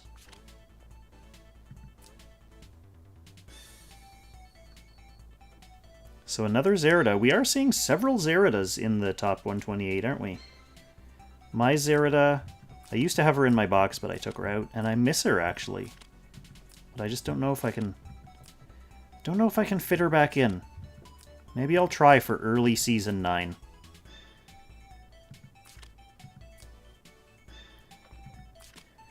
Ichiao getting a nice Empire core here. Oh, with Werner.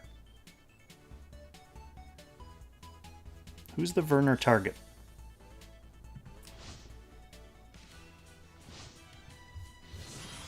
thrown under the bus, as in sacrificed not fully justifiably. Yeah, I think part of Zerida's problem this season, Campa, is that she has always been so overpowered. Like, she's always been so self-sufficiently overpowered that as soon as she wasn't on that same level that she's been at for the past several seasons, people were like, oh, she must not be good anymore. The difference is you can't just put her in and, like, wind her up and let her go do her thing now. You actually have to think about how to use her properly this season.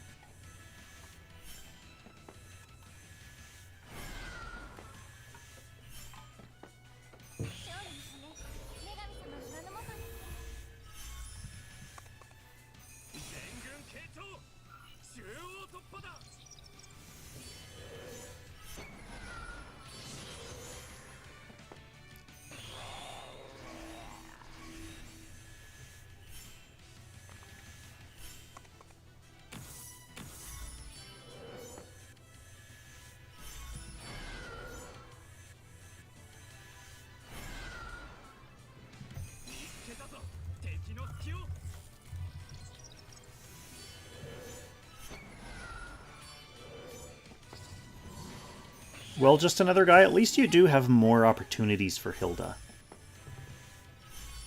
If you're... That is, if you're thinking about getting her now at this point.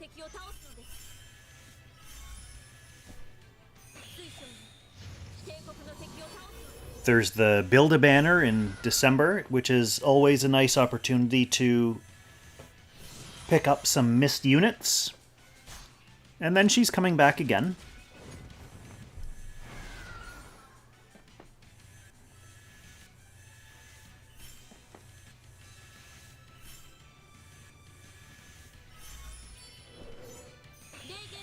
Frozen Max is in a joint battle right now with Let's Uninstall. Well, let him know that Kong is streaming his game right now.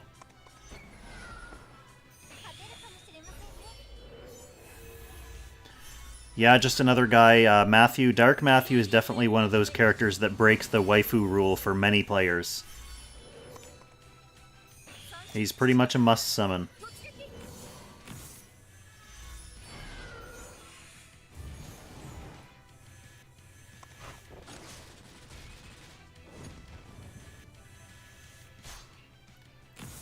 Campa, I don't disagree with you there.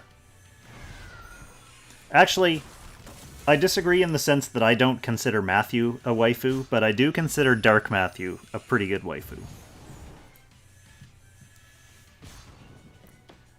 Dark Matthew definitely much more compelling.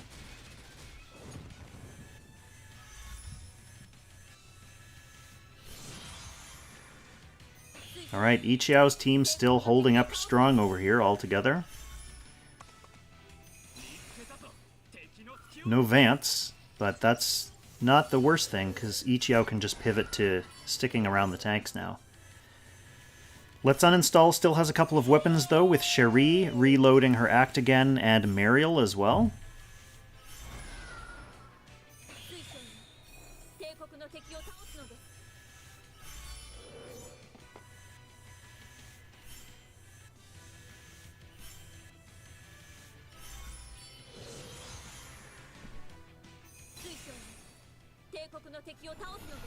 Betty does have a pretty OP big sword swing. At least in her art. I am really not a fan of Betty as a character or as a unit, but I like her original art. It's just good, clean design.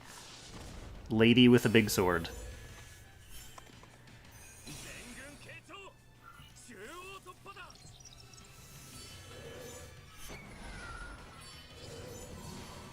Well, I think you're guaranteed wedding skins pretty much every year, just another guy. I'm not sure what my stack is going to be end up being for Dark Matthew.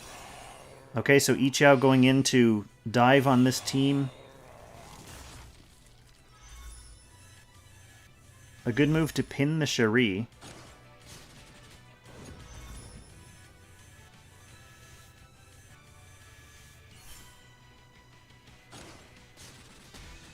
Cavan, don't think Lucretia comes back before January. Unless you count... Actually, no, I don't even think you can get her on the Build-A-Banner, because I think she came out just after the Build-A-Banner, like, cutoff. So Lucretia's next banner is going to be with Ares in mid-January, so it actually overlaps the Dark Matthew banner. So if you wanted to, you'd be able to summon for Lucretia, and then you'd still have a couple of weeks left to summon Dark Matthew afterwards.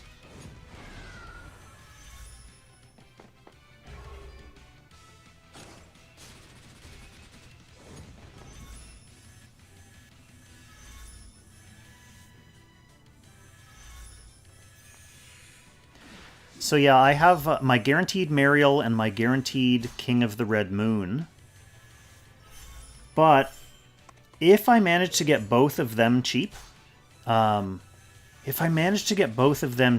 I could have... I think I have about 300 summons right now.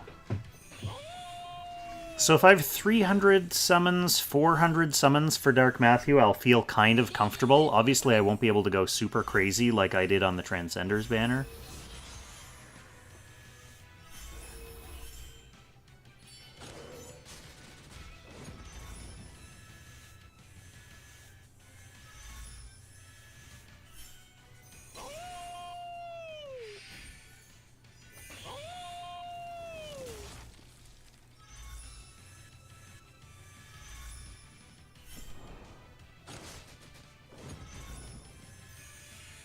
Yeah, Kevin, actually, that's a good point. For a lot of players, having Lucretia and Dark Matthew overlapping is going to be a real burden. Not only that, but Werner is coming out at the exact same time, too. So that's 3 really strong characters that people might want to summon.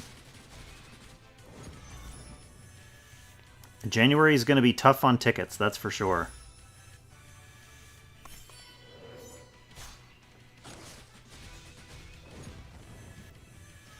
Okay, Ichiao manages to finish off Let's Install's Jugler. With that little combo there, that's enough for Let's Uninstall. He knows he's not going to win that match in the middle now. So let's see what happens in Game 2.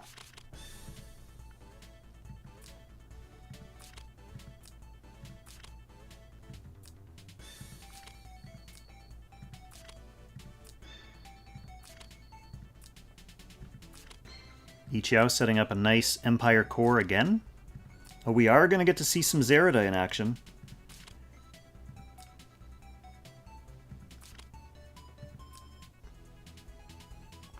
So, Empire and Jugler.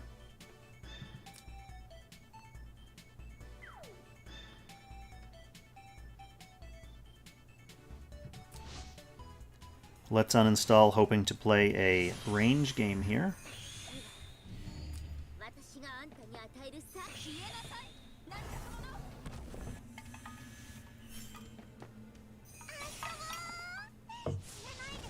Uh-oh, my Vanilla Coke's running low.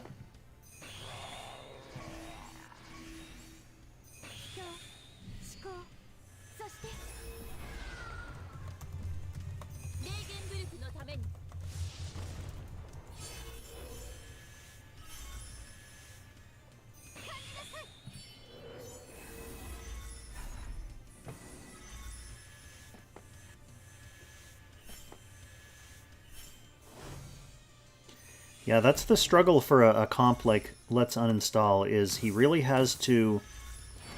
I mean, he has to assassinate the Golem, he has to assassinate Lucretia.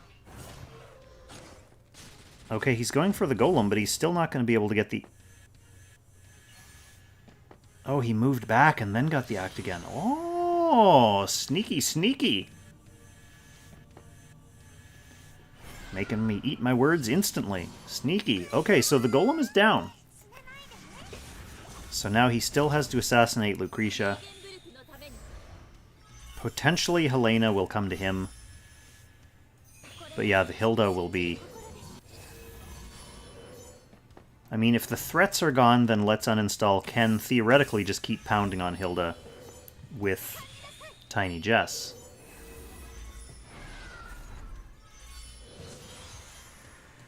Well, Mr. Zell, are you planning on putting Shalinka on your Build-A-Banner in December?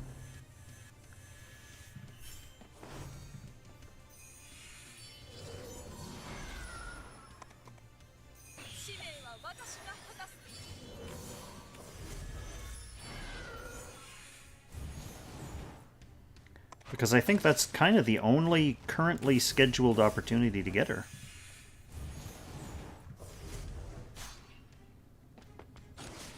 So Helena comes to join the party, and sure enough, Let's Uninstall is able to take her out.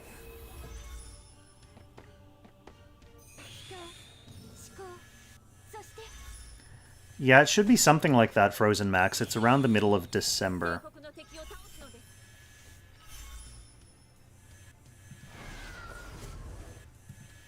Well, you can check in-game, because it'll be when this current EOL that we're in ends.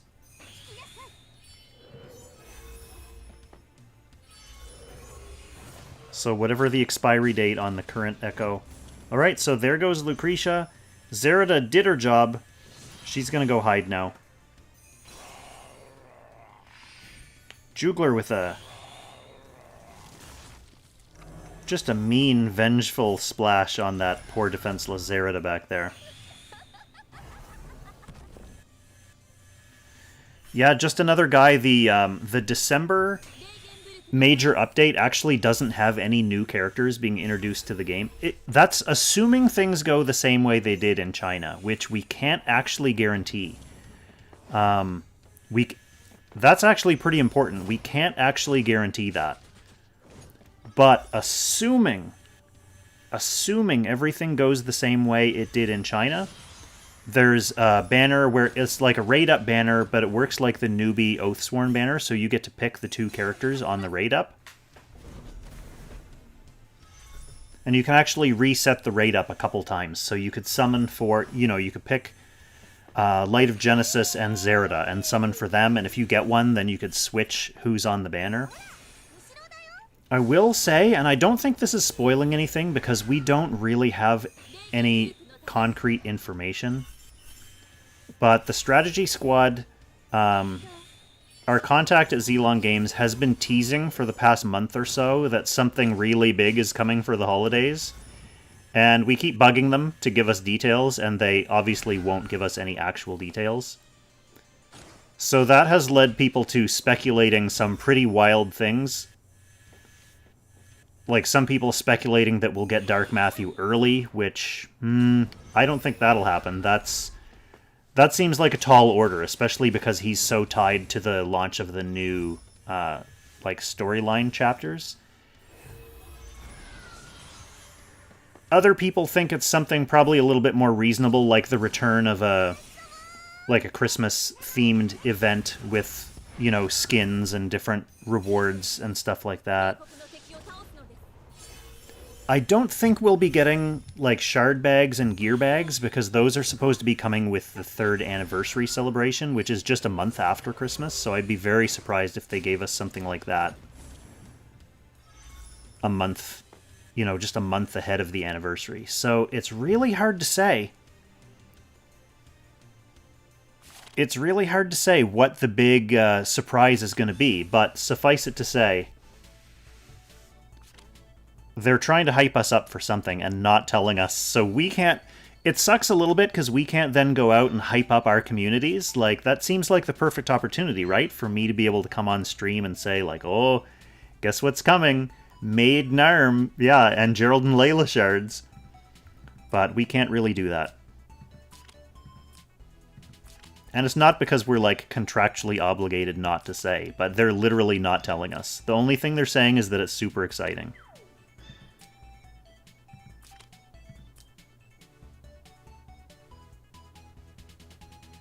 Alright, Ichiao getting basically the same team that she's been getting in the last couple games. No Hilda this time, though, so that definitely leaves Let's Uninstall's Elwyn with a little bit more clout. Elwyn and Helena. Elwyn and Helena here as well.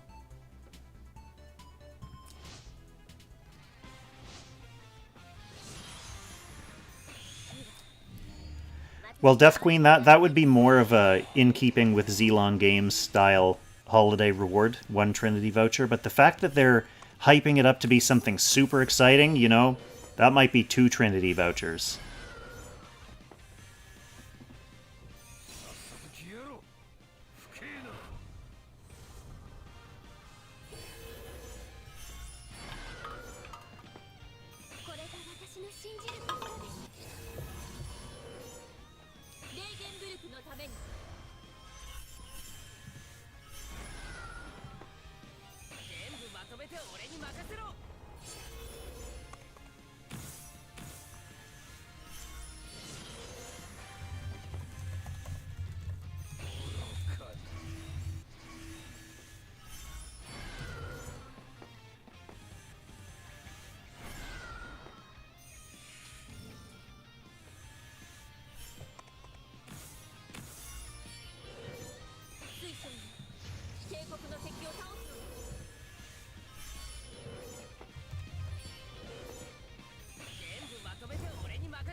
I think a Fire Emblem collab is probably the last thing, the very last thing on a long list of things that would ever happen. That would ever happen with this game.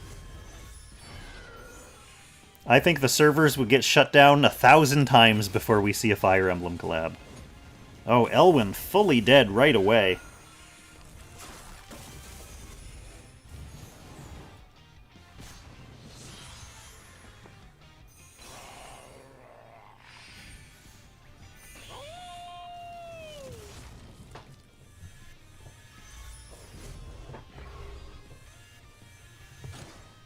Really aggressive play here from Ichiao, and basically just eating up Let's Uninstall's team.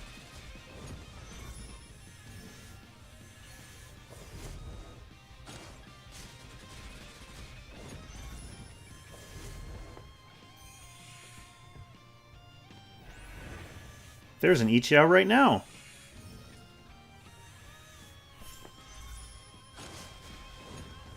Super, super powerful opening, Ichiao. Collab rerun would be an interesting guess. I think Yu Yu Hakusho is probably too much to ask, given the rumored licensing problems they had with that property.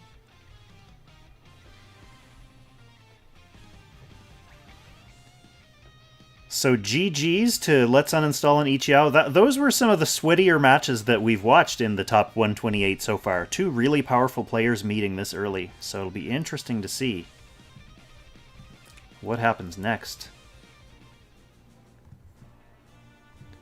Ichiao versus Yoasobi in the next round, so she has not had an easy run. Lots of hard matchups. Meanwhile, some players got 2 forfeits to get to the top 64, and some players have had to fight really strong players. Yeah, tough group. That is a tough group overall. You have some difficult matches ahead of you as well, so good luck. Does FE and Lang have beef? I don't know if I would say they have beef, per se. I would say the fact that Fire Emblem Heroes is a current, like, alive, popular gacha strategy game, I just don't think it's in Nintendo's or Intelligent Systems' best interest to, like, loan out. I just think there's a bit of a power and popularity imbalance between those 2 games. So Langrisser getting Fire Emblem characters would be a huge boost for Langrisser sales. Whereas Fire Emblem getting, you know, Elwyn or Zerida or something like that in the game, sure, there would definitely be players who play both games who would be really interested in that, but it's not going to get a bunch of new players for Nintendo. They tend to like to do collabs within their own properties. So they did Fire Emblem collab with Dragalia Lost, for example. Something like that is definitely much more believable. Aniril, fellow friend of the channel and Strategy Squad member versus Maybari. Maybari, who's rocking the Transcender Echo of Light skin, so that immediately makes me want to watch this match. I personally would be overjoyed if there was a Yu Yu Hakusho rerun, because that is the crossover where I missed two of the characters. I'm missing Toguro Brothers and I'm missing Kurama. And from a collector's standpoint, if those characters don't come back, I'm going to be a sad Kong. I would love the opportunity to get them, but it definitely seems likely, especially given the fact that there's already a Record of Lodos War rerun happening in China. So we've already skipped Yu Yu Hakusho, like where they were in the schedule. So if they were going to come back, it would be kind of not in the same order. So I kind of don't think it's happening. I wish it would.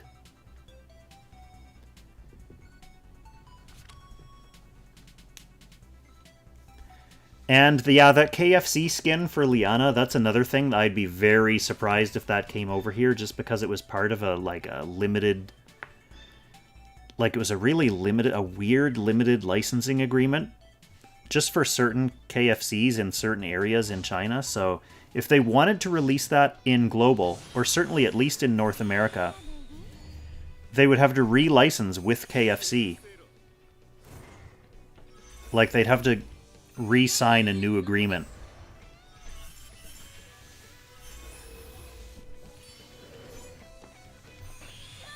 Yeah, that's a good point too, Josh. If they released Yu Yu Hakusho as a surprise in December, not many people would be... Well, on the other hand, there might be collectors who would really want to get those characters knowing they're never coming back, but it would be a real punch in the gut to have to spend Dark Matthew vouchers on Kurama.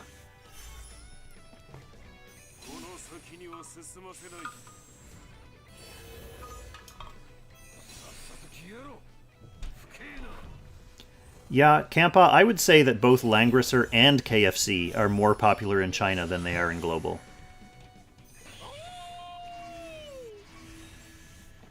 Oh, Icarus, there's just endless possibilities for collabs that the fan base would love to see. The ones that seem to be in Zlong's wheelhouse are like kind of retro video games from a certain time from certain companies that have good relationships with their parent companies, and old anime.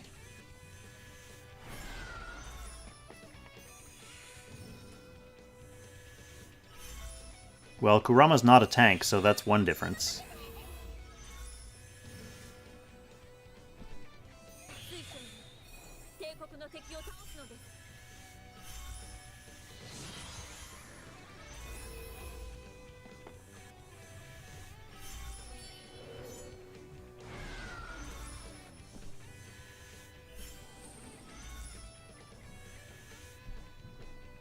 I like the very patient positioning from both sides here.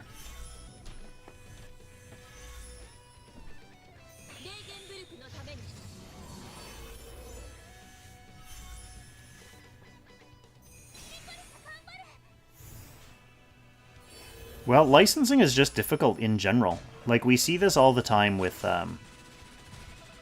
oh. Almost takes out the Jugler in one shot.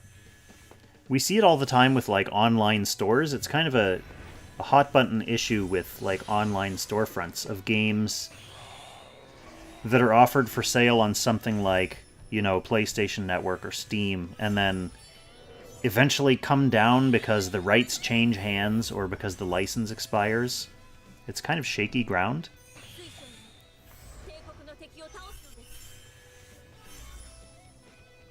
It's also why every time Nintendo releases a new console, they have like a different virtual console, like, emulation storefront with different games, and they just keep releasing different games over and over again, because they have to relicense those games every time they put them out. So Anril's Jugler gets popped.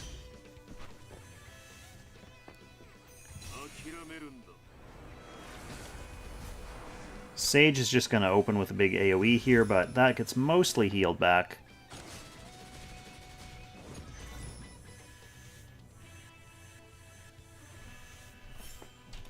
Maybari just looking like in a very strong position here.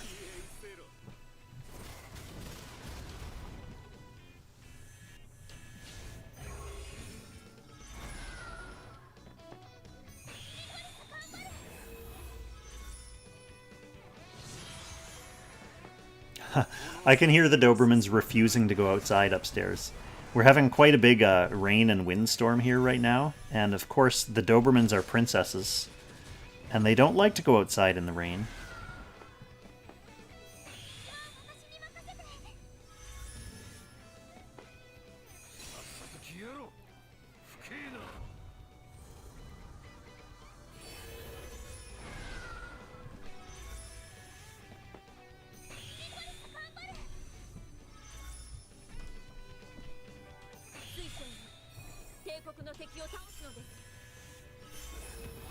So that Rosenseal getting fogged out is probably Aniril's only chance with her remaining characters. She's going to need to get a pile of lucky debuffs. Oh, Sage is toast. He's already lost his first life. So she's definitely going to need just a pile of lucky debuffs to keep these deadly characters crippled long enough to take them out. But they still had some leftover Rosen stacks.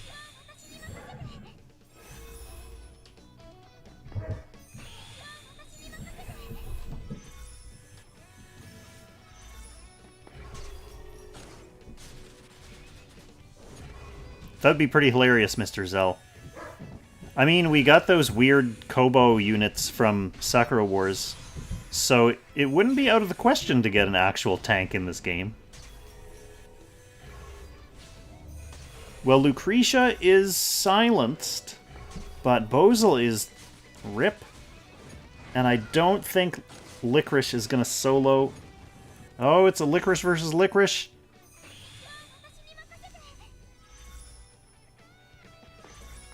Oh, the silence dispelled by Licorice there, and then Lucretia is going to put the final nail in the coffin.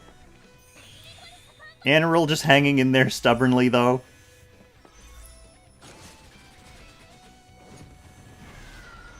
She's gonna get comboed here with a 1-2 punch. Licorice still alive somehow.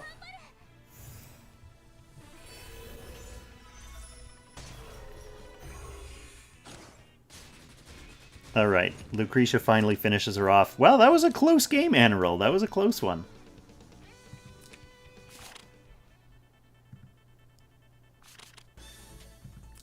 So Maybari takes it.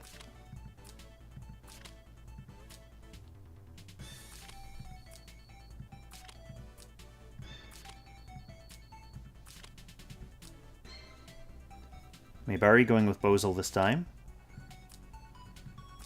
And Kruger. And Ares. So going with strong AoE options against this Hilda. And some potentially squishier Tensei units. So we'll see how Aniril holds up in Game 2.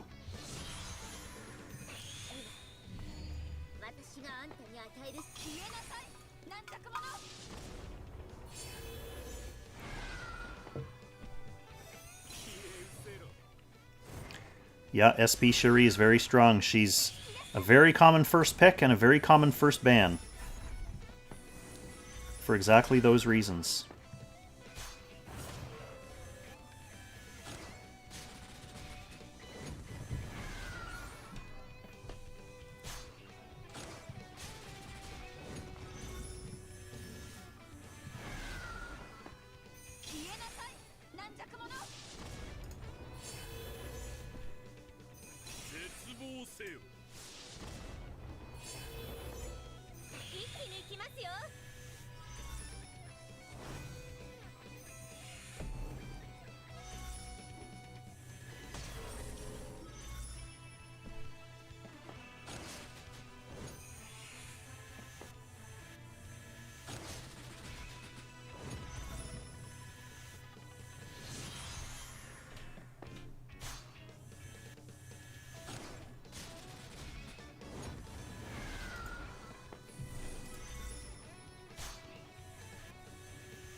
So I just noticed one of my friends just started streaming.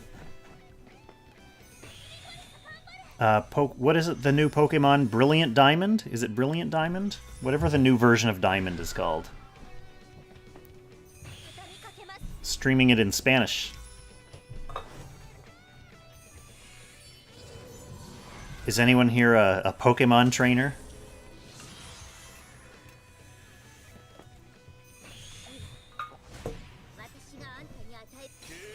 There's not a lot of actual gameplay overlap between Langrisser and Pokemon, but I think there's probably some, like, generational video game playing overlap.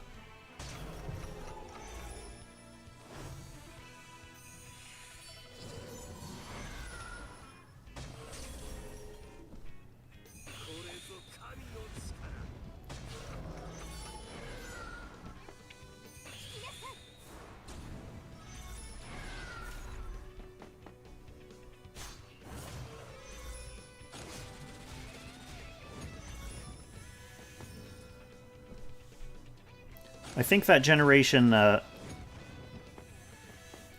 T just sacrifices herself to save Lucretia and put a hit on Hilda.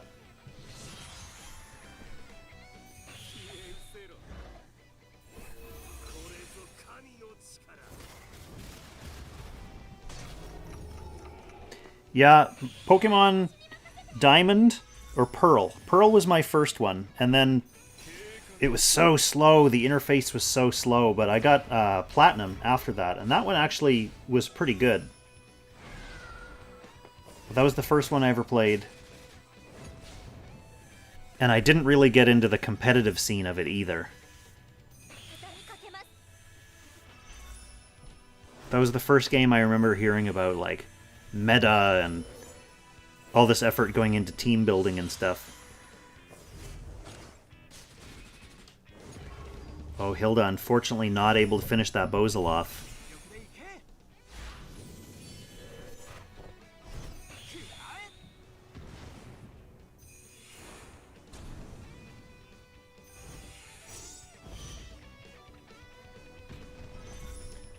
So Ares sacrifices himself to suck Hilda into the fog there.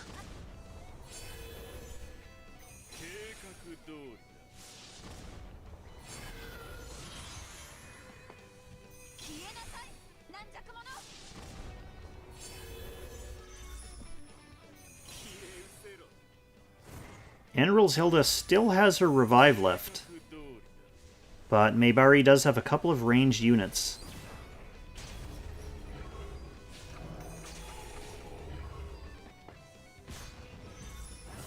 Pressuring Hilda up close. Oh, and ramming her back into the fog again. She's not going to have enough mobility to get out, and that is going to be GG for Anaril and Maybari.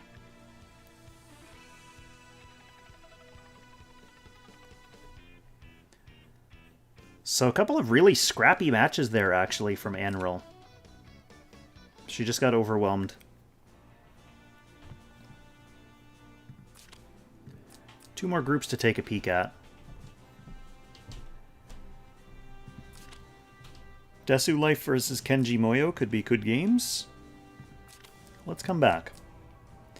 Oh, and Moondoggy versus Moon Prince. The Battle of the Moons. And the True Moon, Kazgao versus Diva Vivi.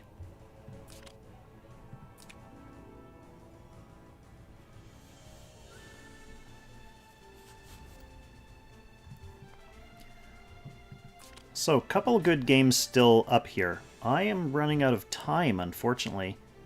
But I would like to see the Desu Life Kenji Moyo game. And I would like to see the Kazgao versus Hakuo game. I've already watched Moondoggy's game off stream, so I'm going to skip that one for now. So let's make these two games the last games of this stream. Another two strong players here. Well, I have to say, as far as being a test, like a test of the new setup on the MacBook, I'm fairly happy with the way this stream has run. It's been very smooth. Everything looks and feels good. Obviously, my PC didn't completely crash, which is a very basic requirement for a stream. So I'll probably be streaming from this computer from now on.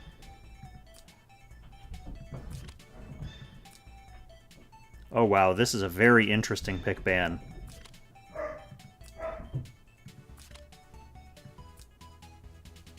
Wow. Wow.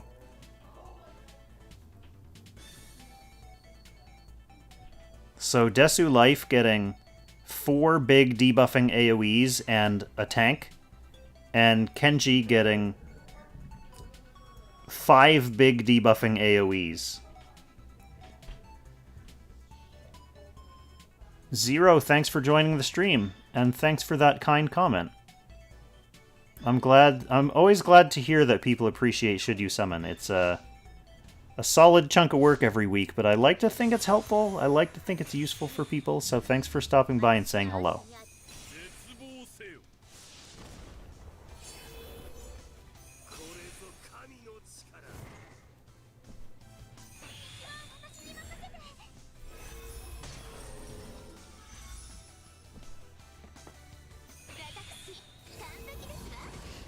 Yeah, I'm basically just going to let this match play out without talking over it too much, because I really want to see just what kind of craziness happens.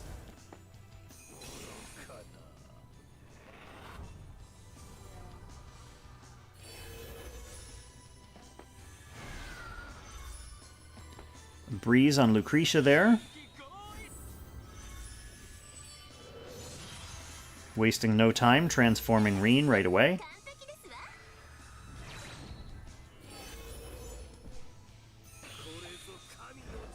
Well, thanks for stopping by, Just Another Guy. I'll catch you next time. I can't make any guarantees when my singing will reappear. I can't believe that was on April Fool's, and it's almost April again. Well, I guess we're halfway to April. But it's coming. Alright, gets a silence on Lucretia. Desu gets a breeze on Bozel.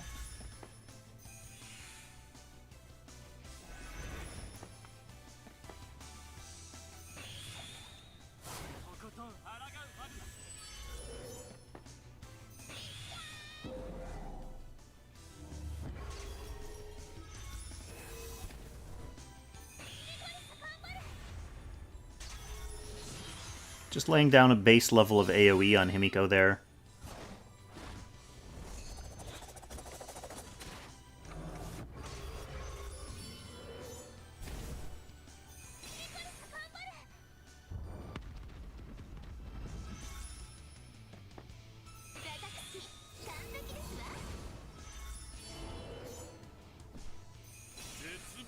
Oh, Bozel getting a big explosion. Pretty much the whole team.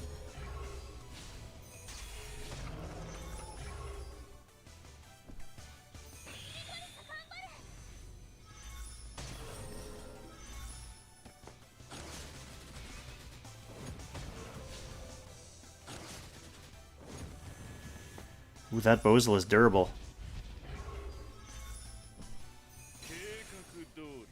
Here's another big Bozel explosion. An explosal.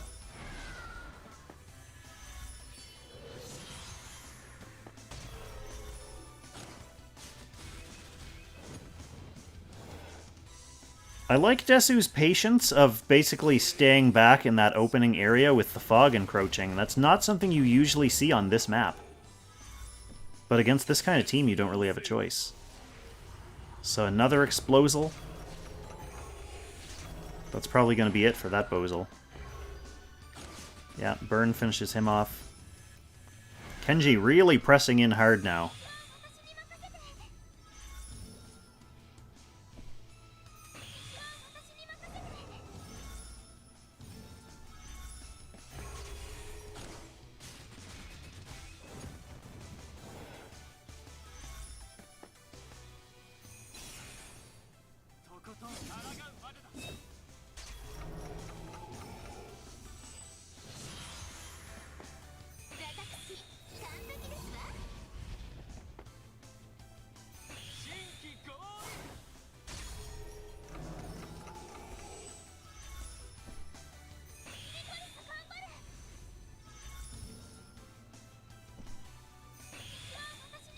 The AoEs keep coming. Desu is at least starting to shift towards mid now.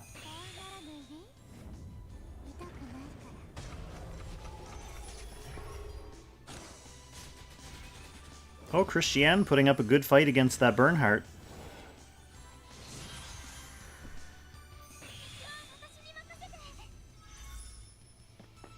Nice debuff removal from Licorice there. But Reen has his 3C again. More healing reversal.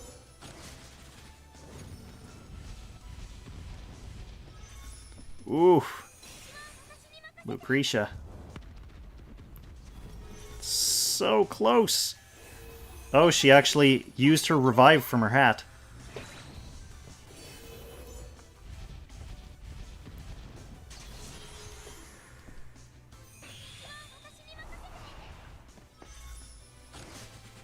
Not gonna put a dent in Reen.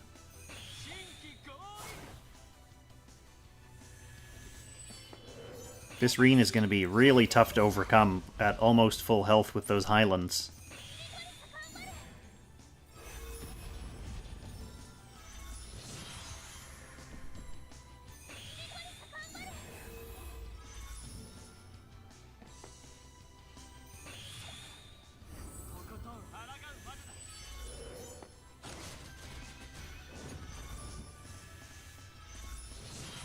Yep, very classic Reen.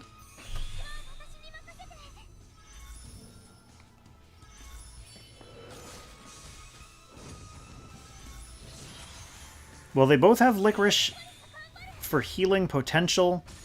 Kenji does have the slight advantage in damage. Desu has the advantage of having a tank. So as long as he can keep her healthy with Licorice, he should be able to take out Kenji's Licorice and then spend the next couple turns. Oh, it's going to be hard to take care of Licorice just with Christiane where she's stuck and melee Licorice. I wonder if he can catch up on damage. Not with this stuff happening.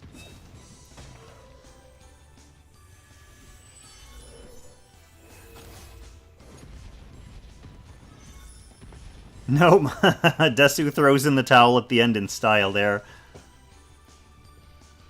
Well, that, with the 2 drafts that we saw there, that ended up being a real grind of a match. Very interesting.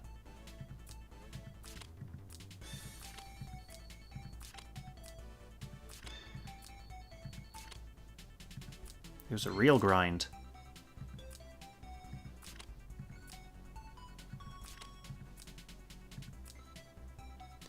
Both players getting tanks out this time, with some more traditional single target threats as well. So changing up the style a little bit for Game 2.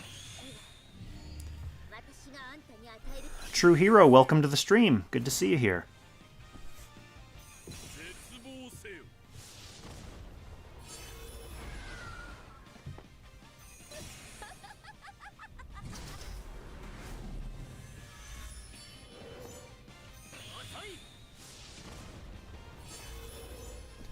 So far, we've made it through pretty much all the brackets, and we're on our second to the last match.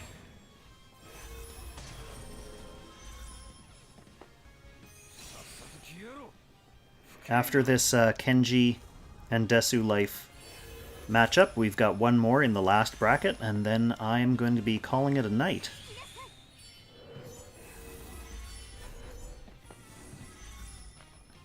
With, in my opinion, a successful stream test. As long as I sound okay. But you guys have been replying to me in the chat, so I know you can hear me at least.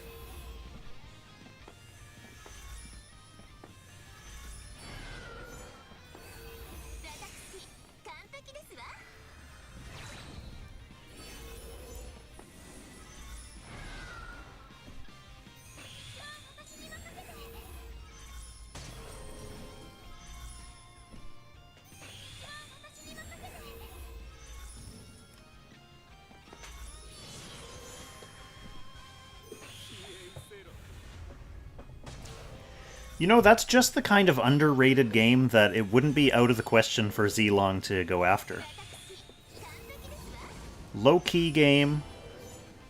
Probably not a super expensive license.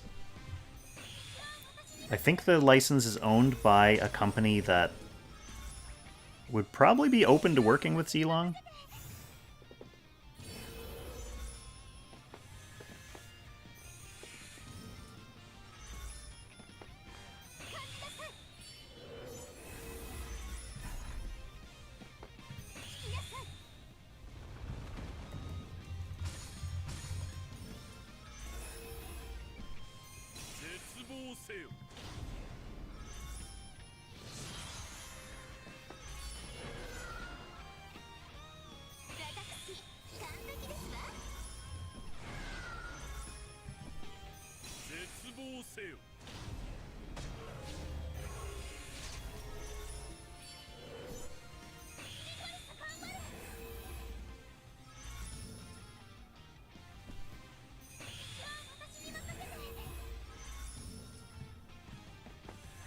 Now, maybe I've been missing it in the last two games, but it doesn't look like Kenji's Licorice is on Nightbloom.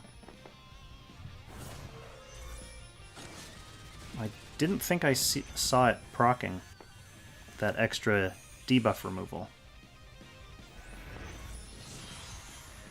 So yeah, Lucretia easily able to take a life off double Lancer Hilda here.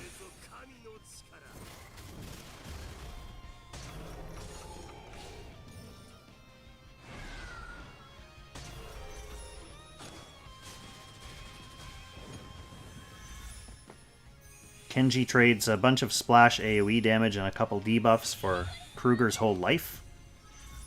Lucretia OP.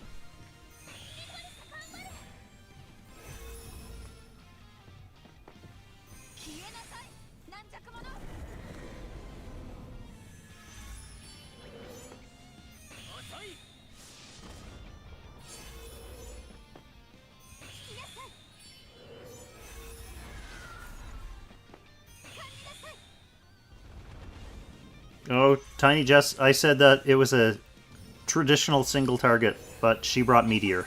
So she's AoEing the whole team as well.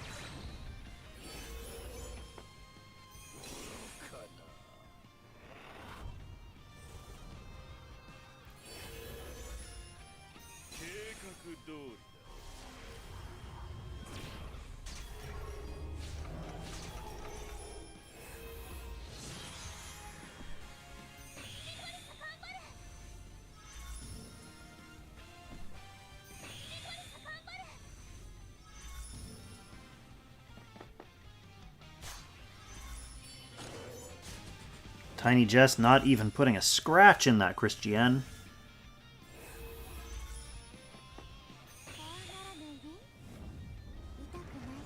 I guess AoE and probably Bernhardt are Kenji's best hope against that Christiane at this point.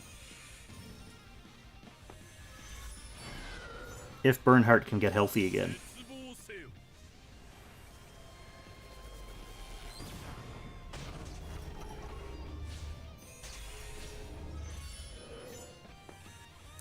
Which, those Bozal explosions, those explosals, are definitely not helping the cause.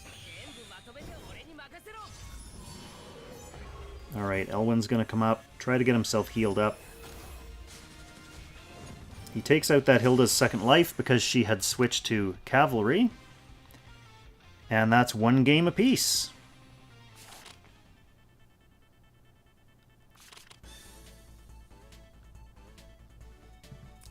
Alright, so it's all on the line now.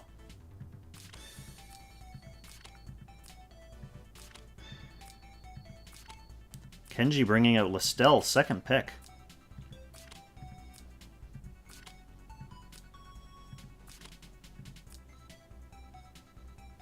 And we're getting a Mariel in action for this game.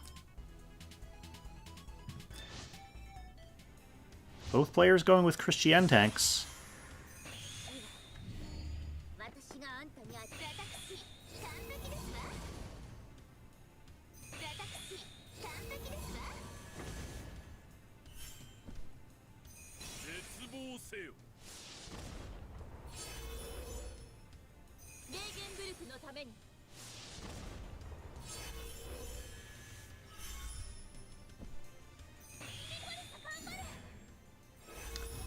I think I like Desu's comp a little bit more than Kenji's here.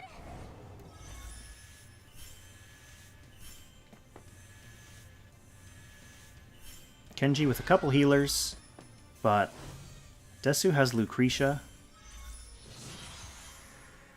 and Bozel. She's just so devastating. I want to see what Mariel can do.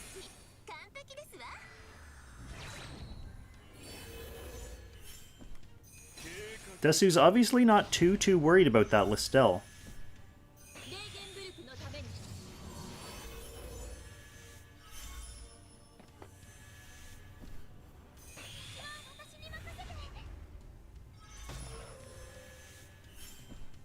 That AoE basically does nothing against the two Lords of Magic Defense up there.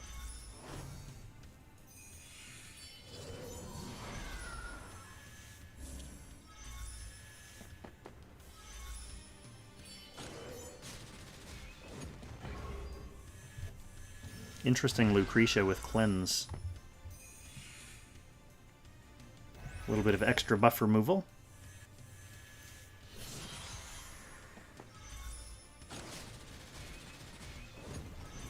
Oh, he must have removed her guard. So able to just one-shot Licorice there with turn priority. Very mean and very sneaky play.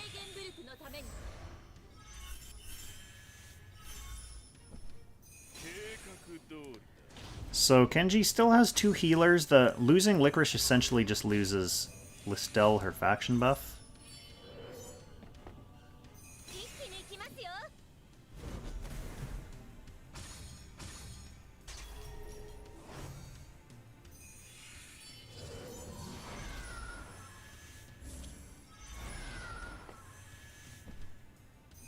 Alright, so here Listel goes in for the 3C.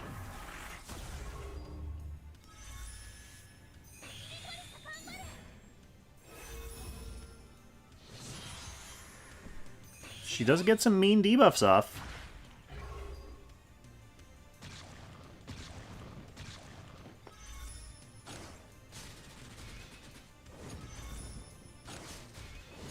Hey, thanks for dropping by. Have a good night.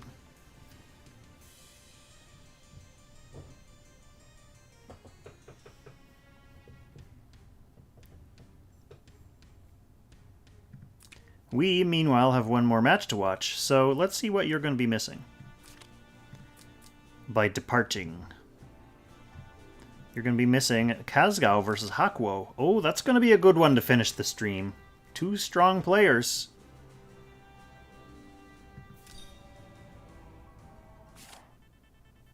Let's see what kind of box they're running, first of all. Yeah, the Guard Dispel was pretty clutch. Definitely, that was what Desu was going for.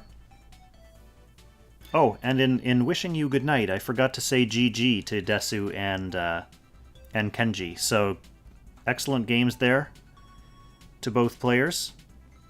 Whoa. Well, I almost just lost power there.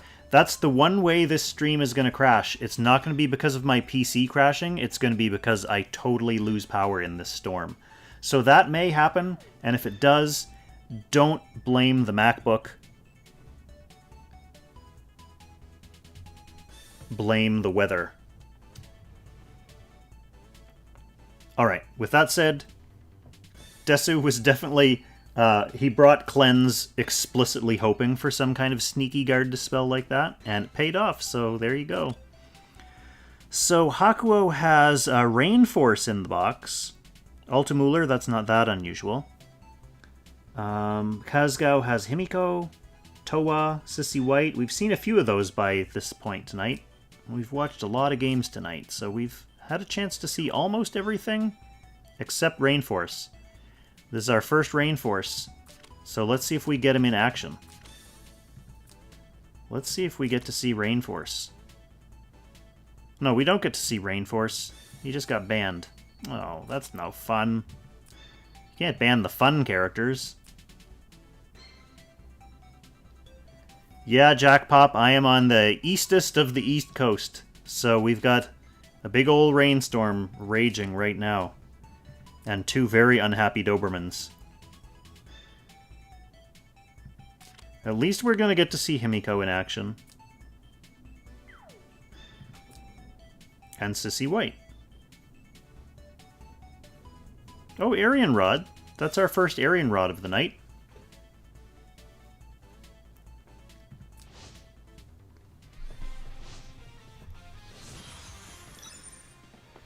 Yeah, I said I'm as East Coast as it gets. I'm not quite as East Coast as it gets. There's a little bit more east of me. But not much.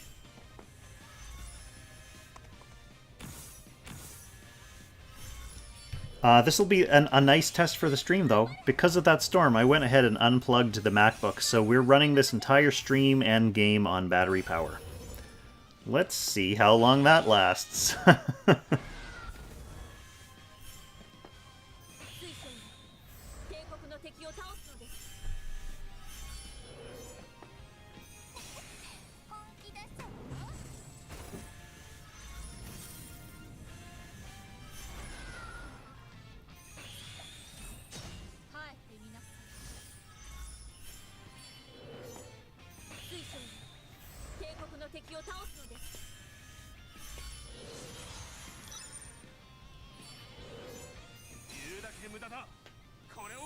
That little Super Mario Bros. Coin noise is always so jarring whenever I hear it.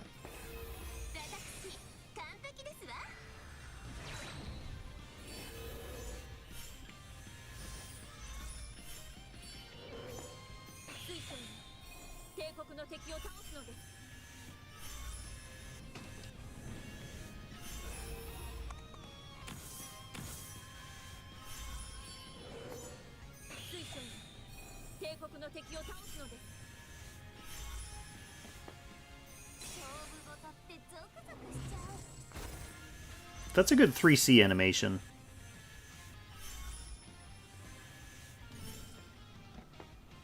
Alright, so Himiko goes in to open the proceedings with Push. Pushing Rosen and Licorice back. Thanks to no Hilda, characters are pushable, except for Landius. And I guess the character's in front of Landius, since he couldn't be pushed back. So Hakuo's Licorice is at least on a Star Bloom. Helena making her move. Splashing away those Licorice tiles.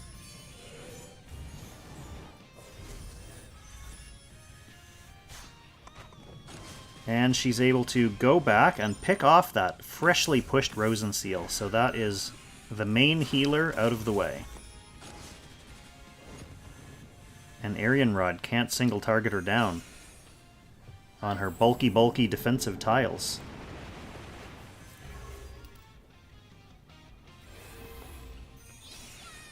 Now Himiko opens up.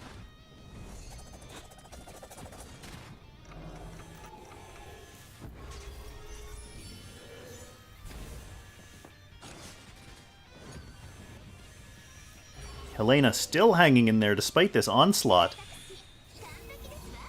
That's the scary thing about Helena's.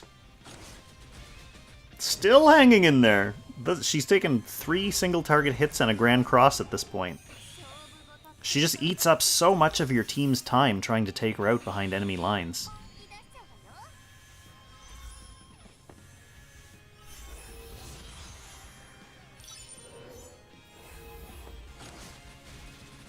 Alright, and finally finishes her off by sacrificing Arian Rod in the fog. So Hakuo is left with a Bozal, essentially. He does have a tank and a healer. And he's not too far behind on damage.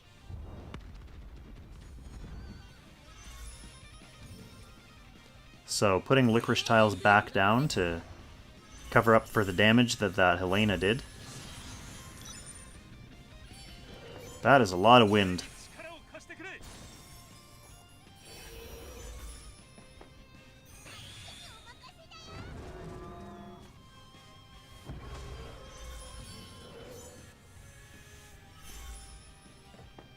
Himiko still got it. She fell out of a lot of people's boxes this season, but she's annoying.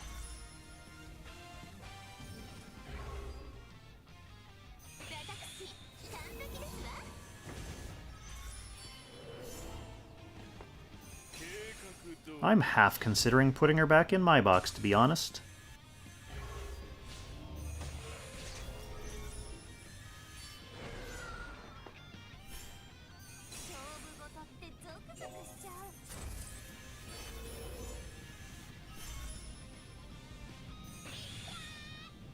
Another push. Licorice back into the fog. Yeah, I don't think Bozil alone is going to be able to overwhelm this fully stacked up Rosenseal 3 seed in the middle of the map, plus Sissy White helping.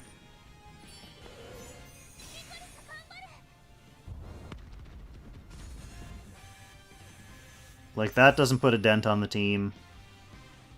Doesn't really put a dent on the debuff prevention stacks.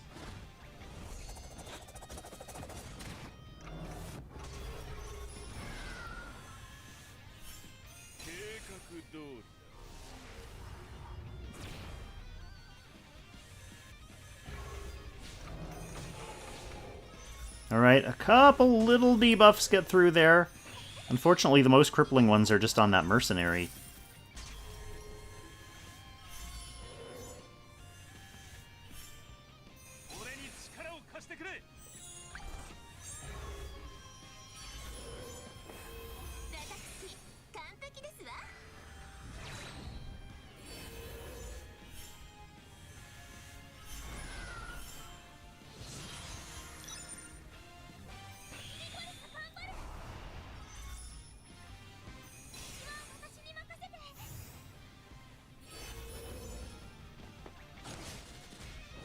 Alright, Licorice goes down.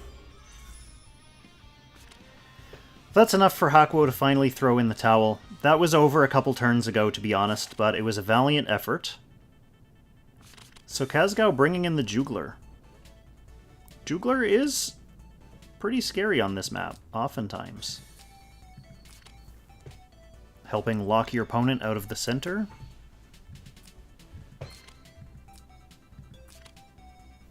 Now, Hakuo second picking a Bozil into a Rosenseal. That's interesting.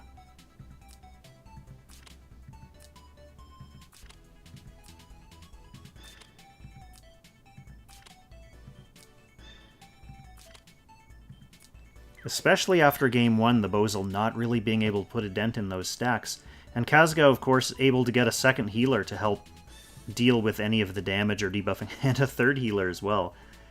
So, a tank, 3 strong healers, and Lucretia. Third pick Lucretia as his DPS option.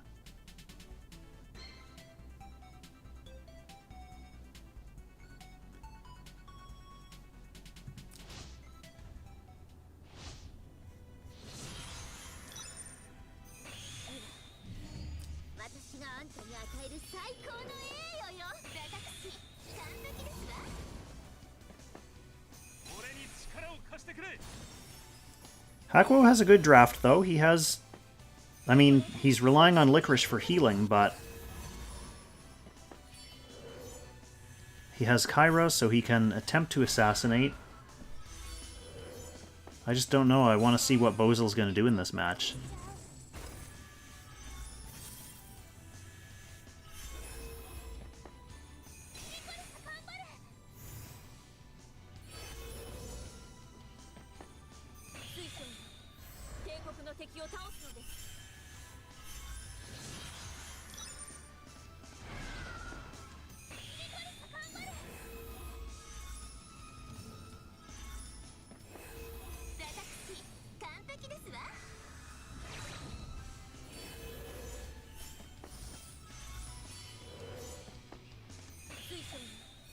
First opening turns of jockeying for position and making sure you're all buffed up. You don't get to play back as much on this map because there's not as much back. A lot of people hate this map. It's close to the top of a lot of people's least favorite, but I actually don't mind it. I kind of like it.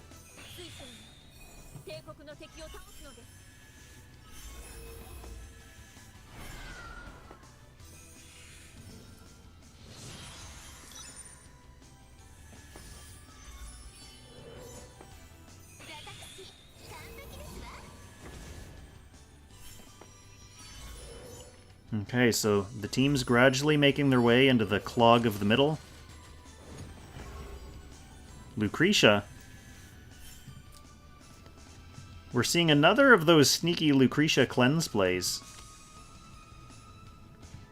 Landius' guard is still up.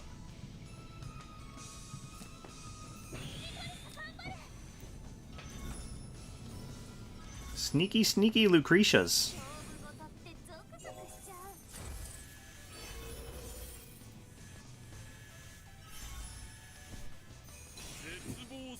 Alright, here's Bozel's first attempt.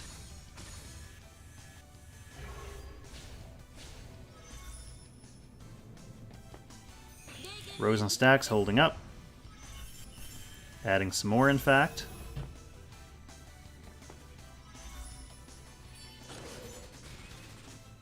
Oh, Landius hanging on by 170 hit points there. So Liana just finishes off his first life.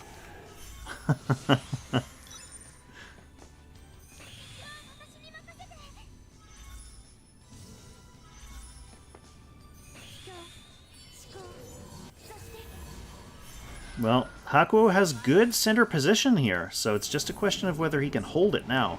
He doesn't even need to kill Kazgao's team. He can let the fog do that. He just has to survive.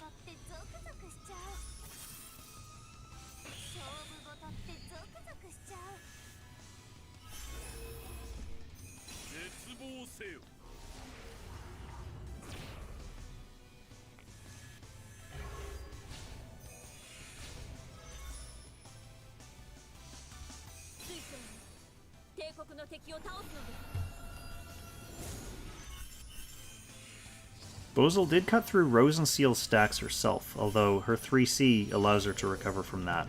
Everyone else is fully stacked up still. Ooh.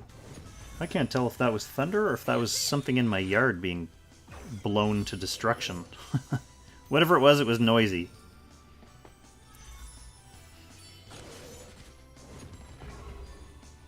Alright, another Dispel attempt on Landius. Landius is halfway through his last life now anyway. Alright, it looks like he's not guarding. Not guarding and almost dead.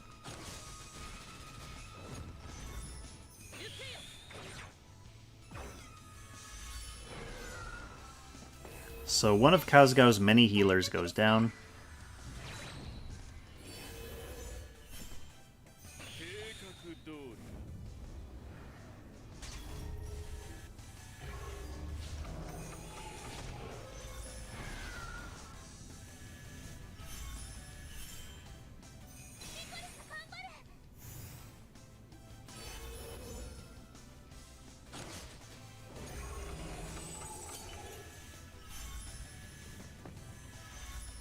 Sissy White just popping Arian Rod's shield there to prep her for Lucretia.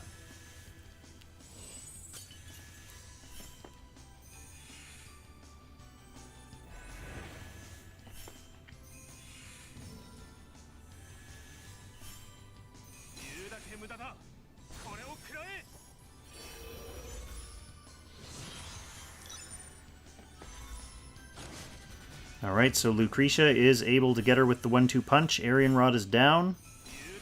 Landius moving into position in the middle of the map now. Hakuo is ahead on damage at this point.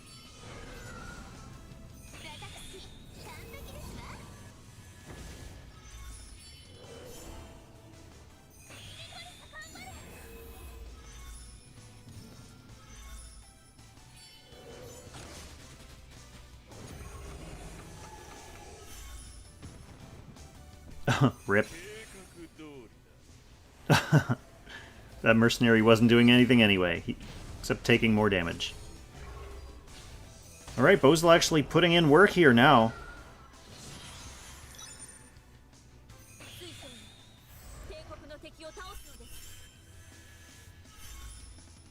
The fogs are coming.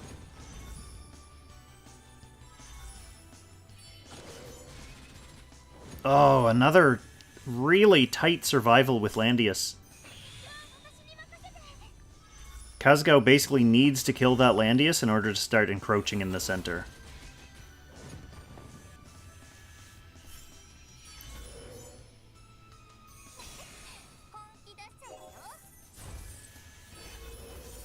So we get an act again on Christian for another attempt. Lucretia hangs on.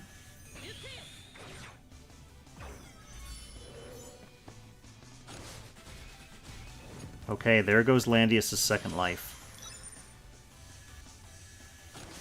Kazgao still dealing with a wall of units, and with Lucretia down, it's just going to be a tank and 2 healers. And he's behind on damage, so even if he gets into the middle, he's going to need to find a way to kill all these units in a few turns, or else put way more damage on them.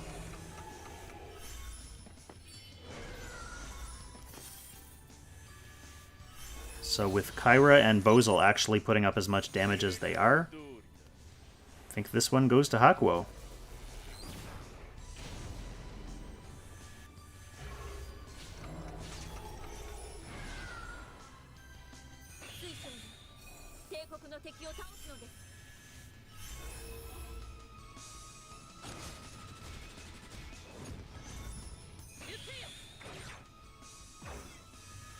Oh, using the teleport to close off the last spot in the middle, too.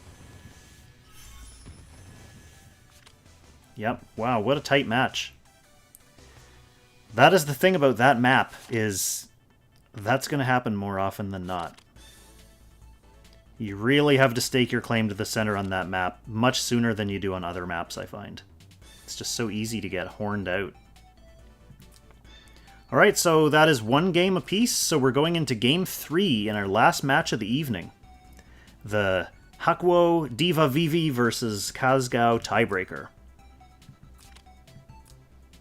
And we are going to get to see Rainforce in action in the finale, the grand finale. We got our wish. We get to see Rainforce.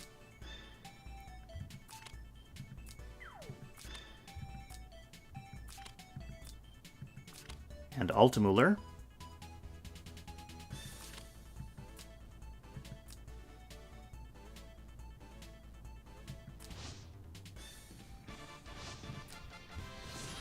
Let's see what we got here.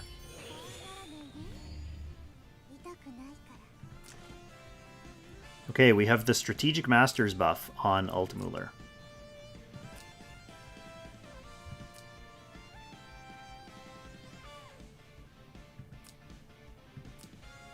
We have the Mass build on Licorice.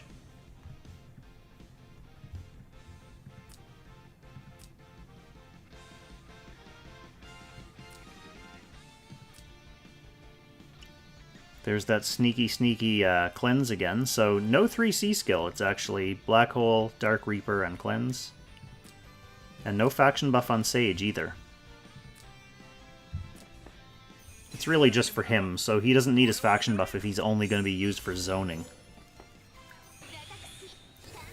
So let's see how this plays out. Rainforce dies turn 1? I sure hope not.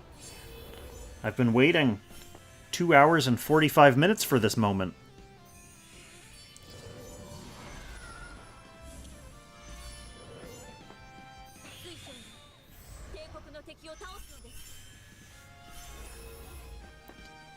JL, my private nude stream channel, wondering when was the next show. Right after this stream, actually. That's why I have to change channels. Always have to be very careful not to accidentally stream nudes on Twitch after you're done streaming. I suppose less of a concern for me, given that I don't have a webcam on, but...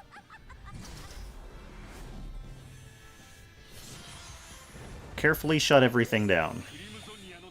If the weather doesn't do it for me first. Alright, here's Rainforce. Going in.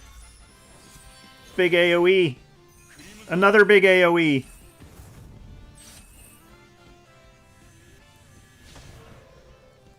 Some damage. And then back to the safety of the team.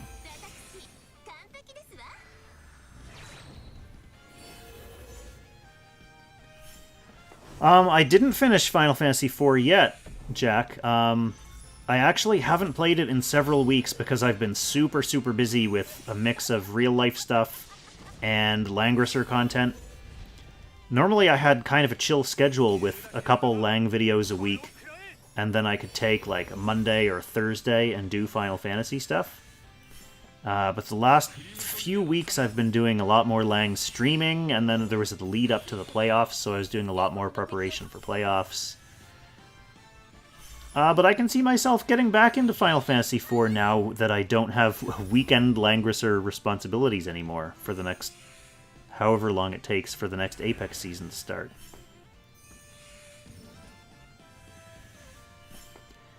I will say I don't really foresee it being too difficult to finish. Excuse me. I don't know, I kind of found the Pixel remake to be a little bit disappointingly easy. Even with the challenge mode that I'm playing kind of a devastating challenge, and it's just not making things difficult for me, so I don't know. Not that that made me lose interest, but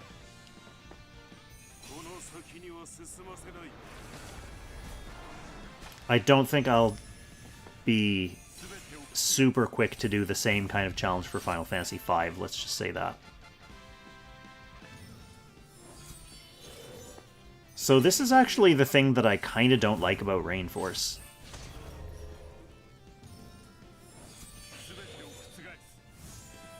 He does this overwhelming amount of AoE, and then it's just almost all healed back immediately. I suppose it would be kind of overpowered if with his frequency of AoE, if it was also incredibly high damage, so it's a balance thing as well, but it kind of makes him feel weak when you're actually using him. You're like, all that effort for that damage?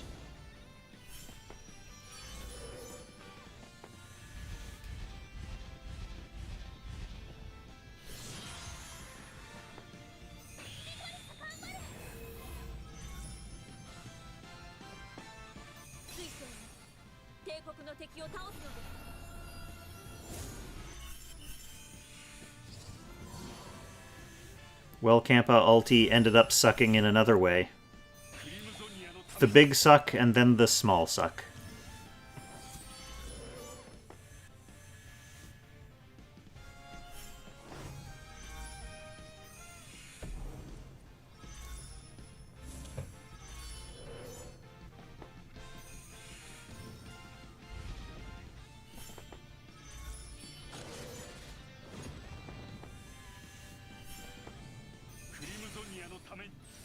Well, Rainforce coming back for more. At least he manages to get the golem this time.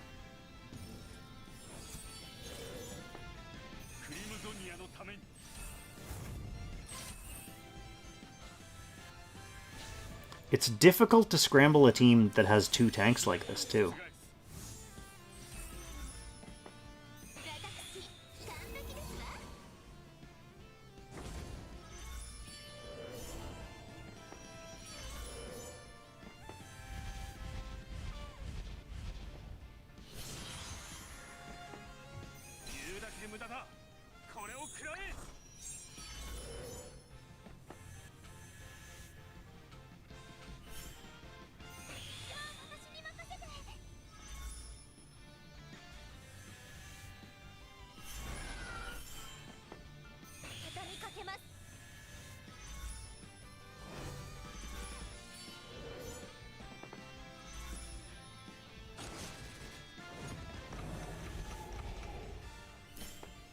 So far Rainforce has managed to take out the golem, but the rest of Kazgao's team is looking fairly healthy.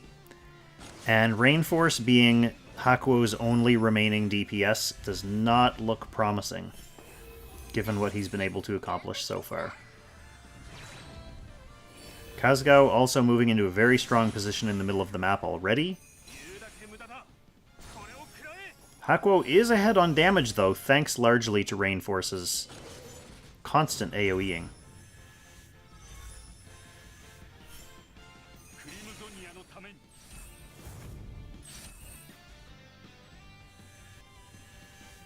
Hakuo is going to have to really put effort into keeping that Landius alive, though, because Kazugao has enough weapons that he can just keep chipping away at Landius.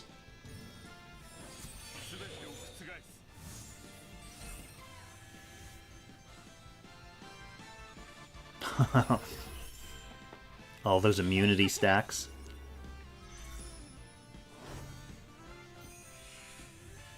Okay, so Landius back in good shape.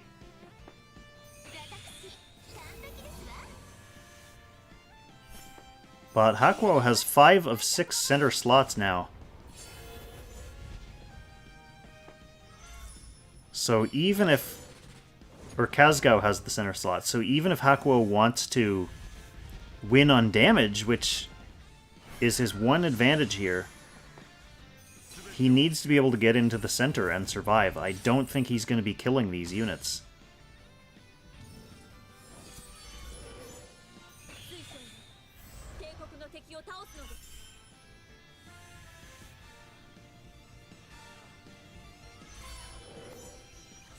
He basically would need to kill at least one more unit and get Landius and Florentia into the center and then just float on damage for the rest of the fight, but I don't think the one requirement for that is going to be met.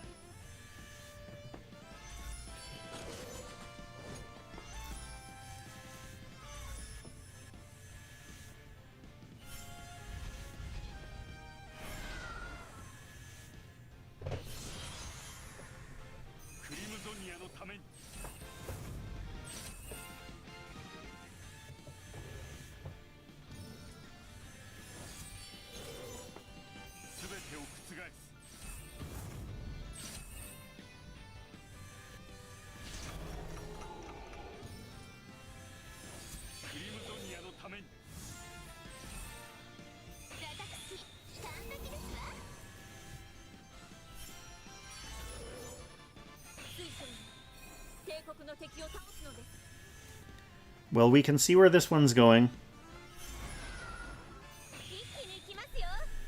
2 matches in a row that got to a center lockout.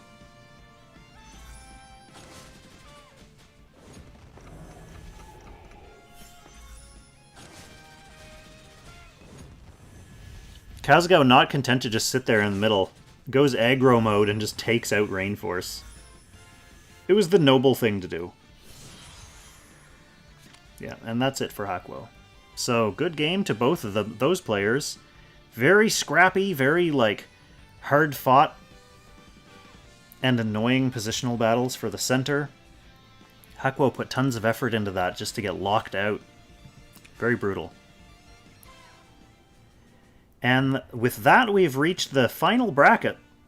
So that's all the games we're going to be able to watch on tonight's stream. Got most of them out of the way. Hey, that's the intro. We don't want that. Oh, there we go. That's the outro. Getting used to this new MacBook setup. Thanks for coming by and watching a whole bunch of Apex matches with me. I am going to go make sure that I can get all my dailies done before I totally lose power. And, yeah, and then I'm going to be working on creating Should You Summon for this week. So thanks for coming out, thanks for hanging out with me and relaxing on a very chill and low-key Apex stream. It's much more relaxing to watch these matches when you're not actually in them trying to rack your brains strategically. Just see some players beating up on other players. The way entertainment was meant to be. So I will catch you all in the next stream, and good luck to everyone who's still in the playoffs. I'm sure I'll be talking to you all before then. And, yeah. Happy Langrissing, everyone.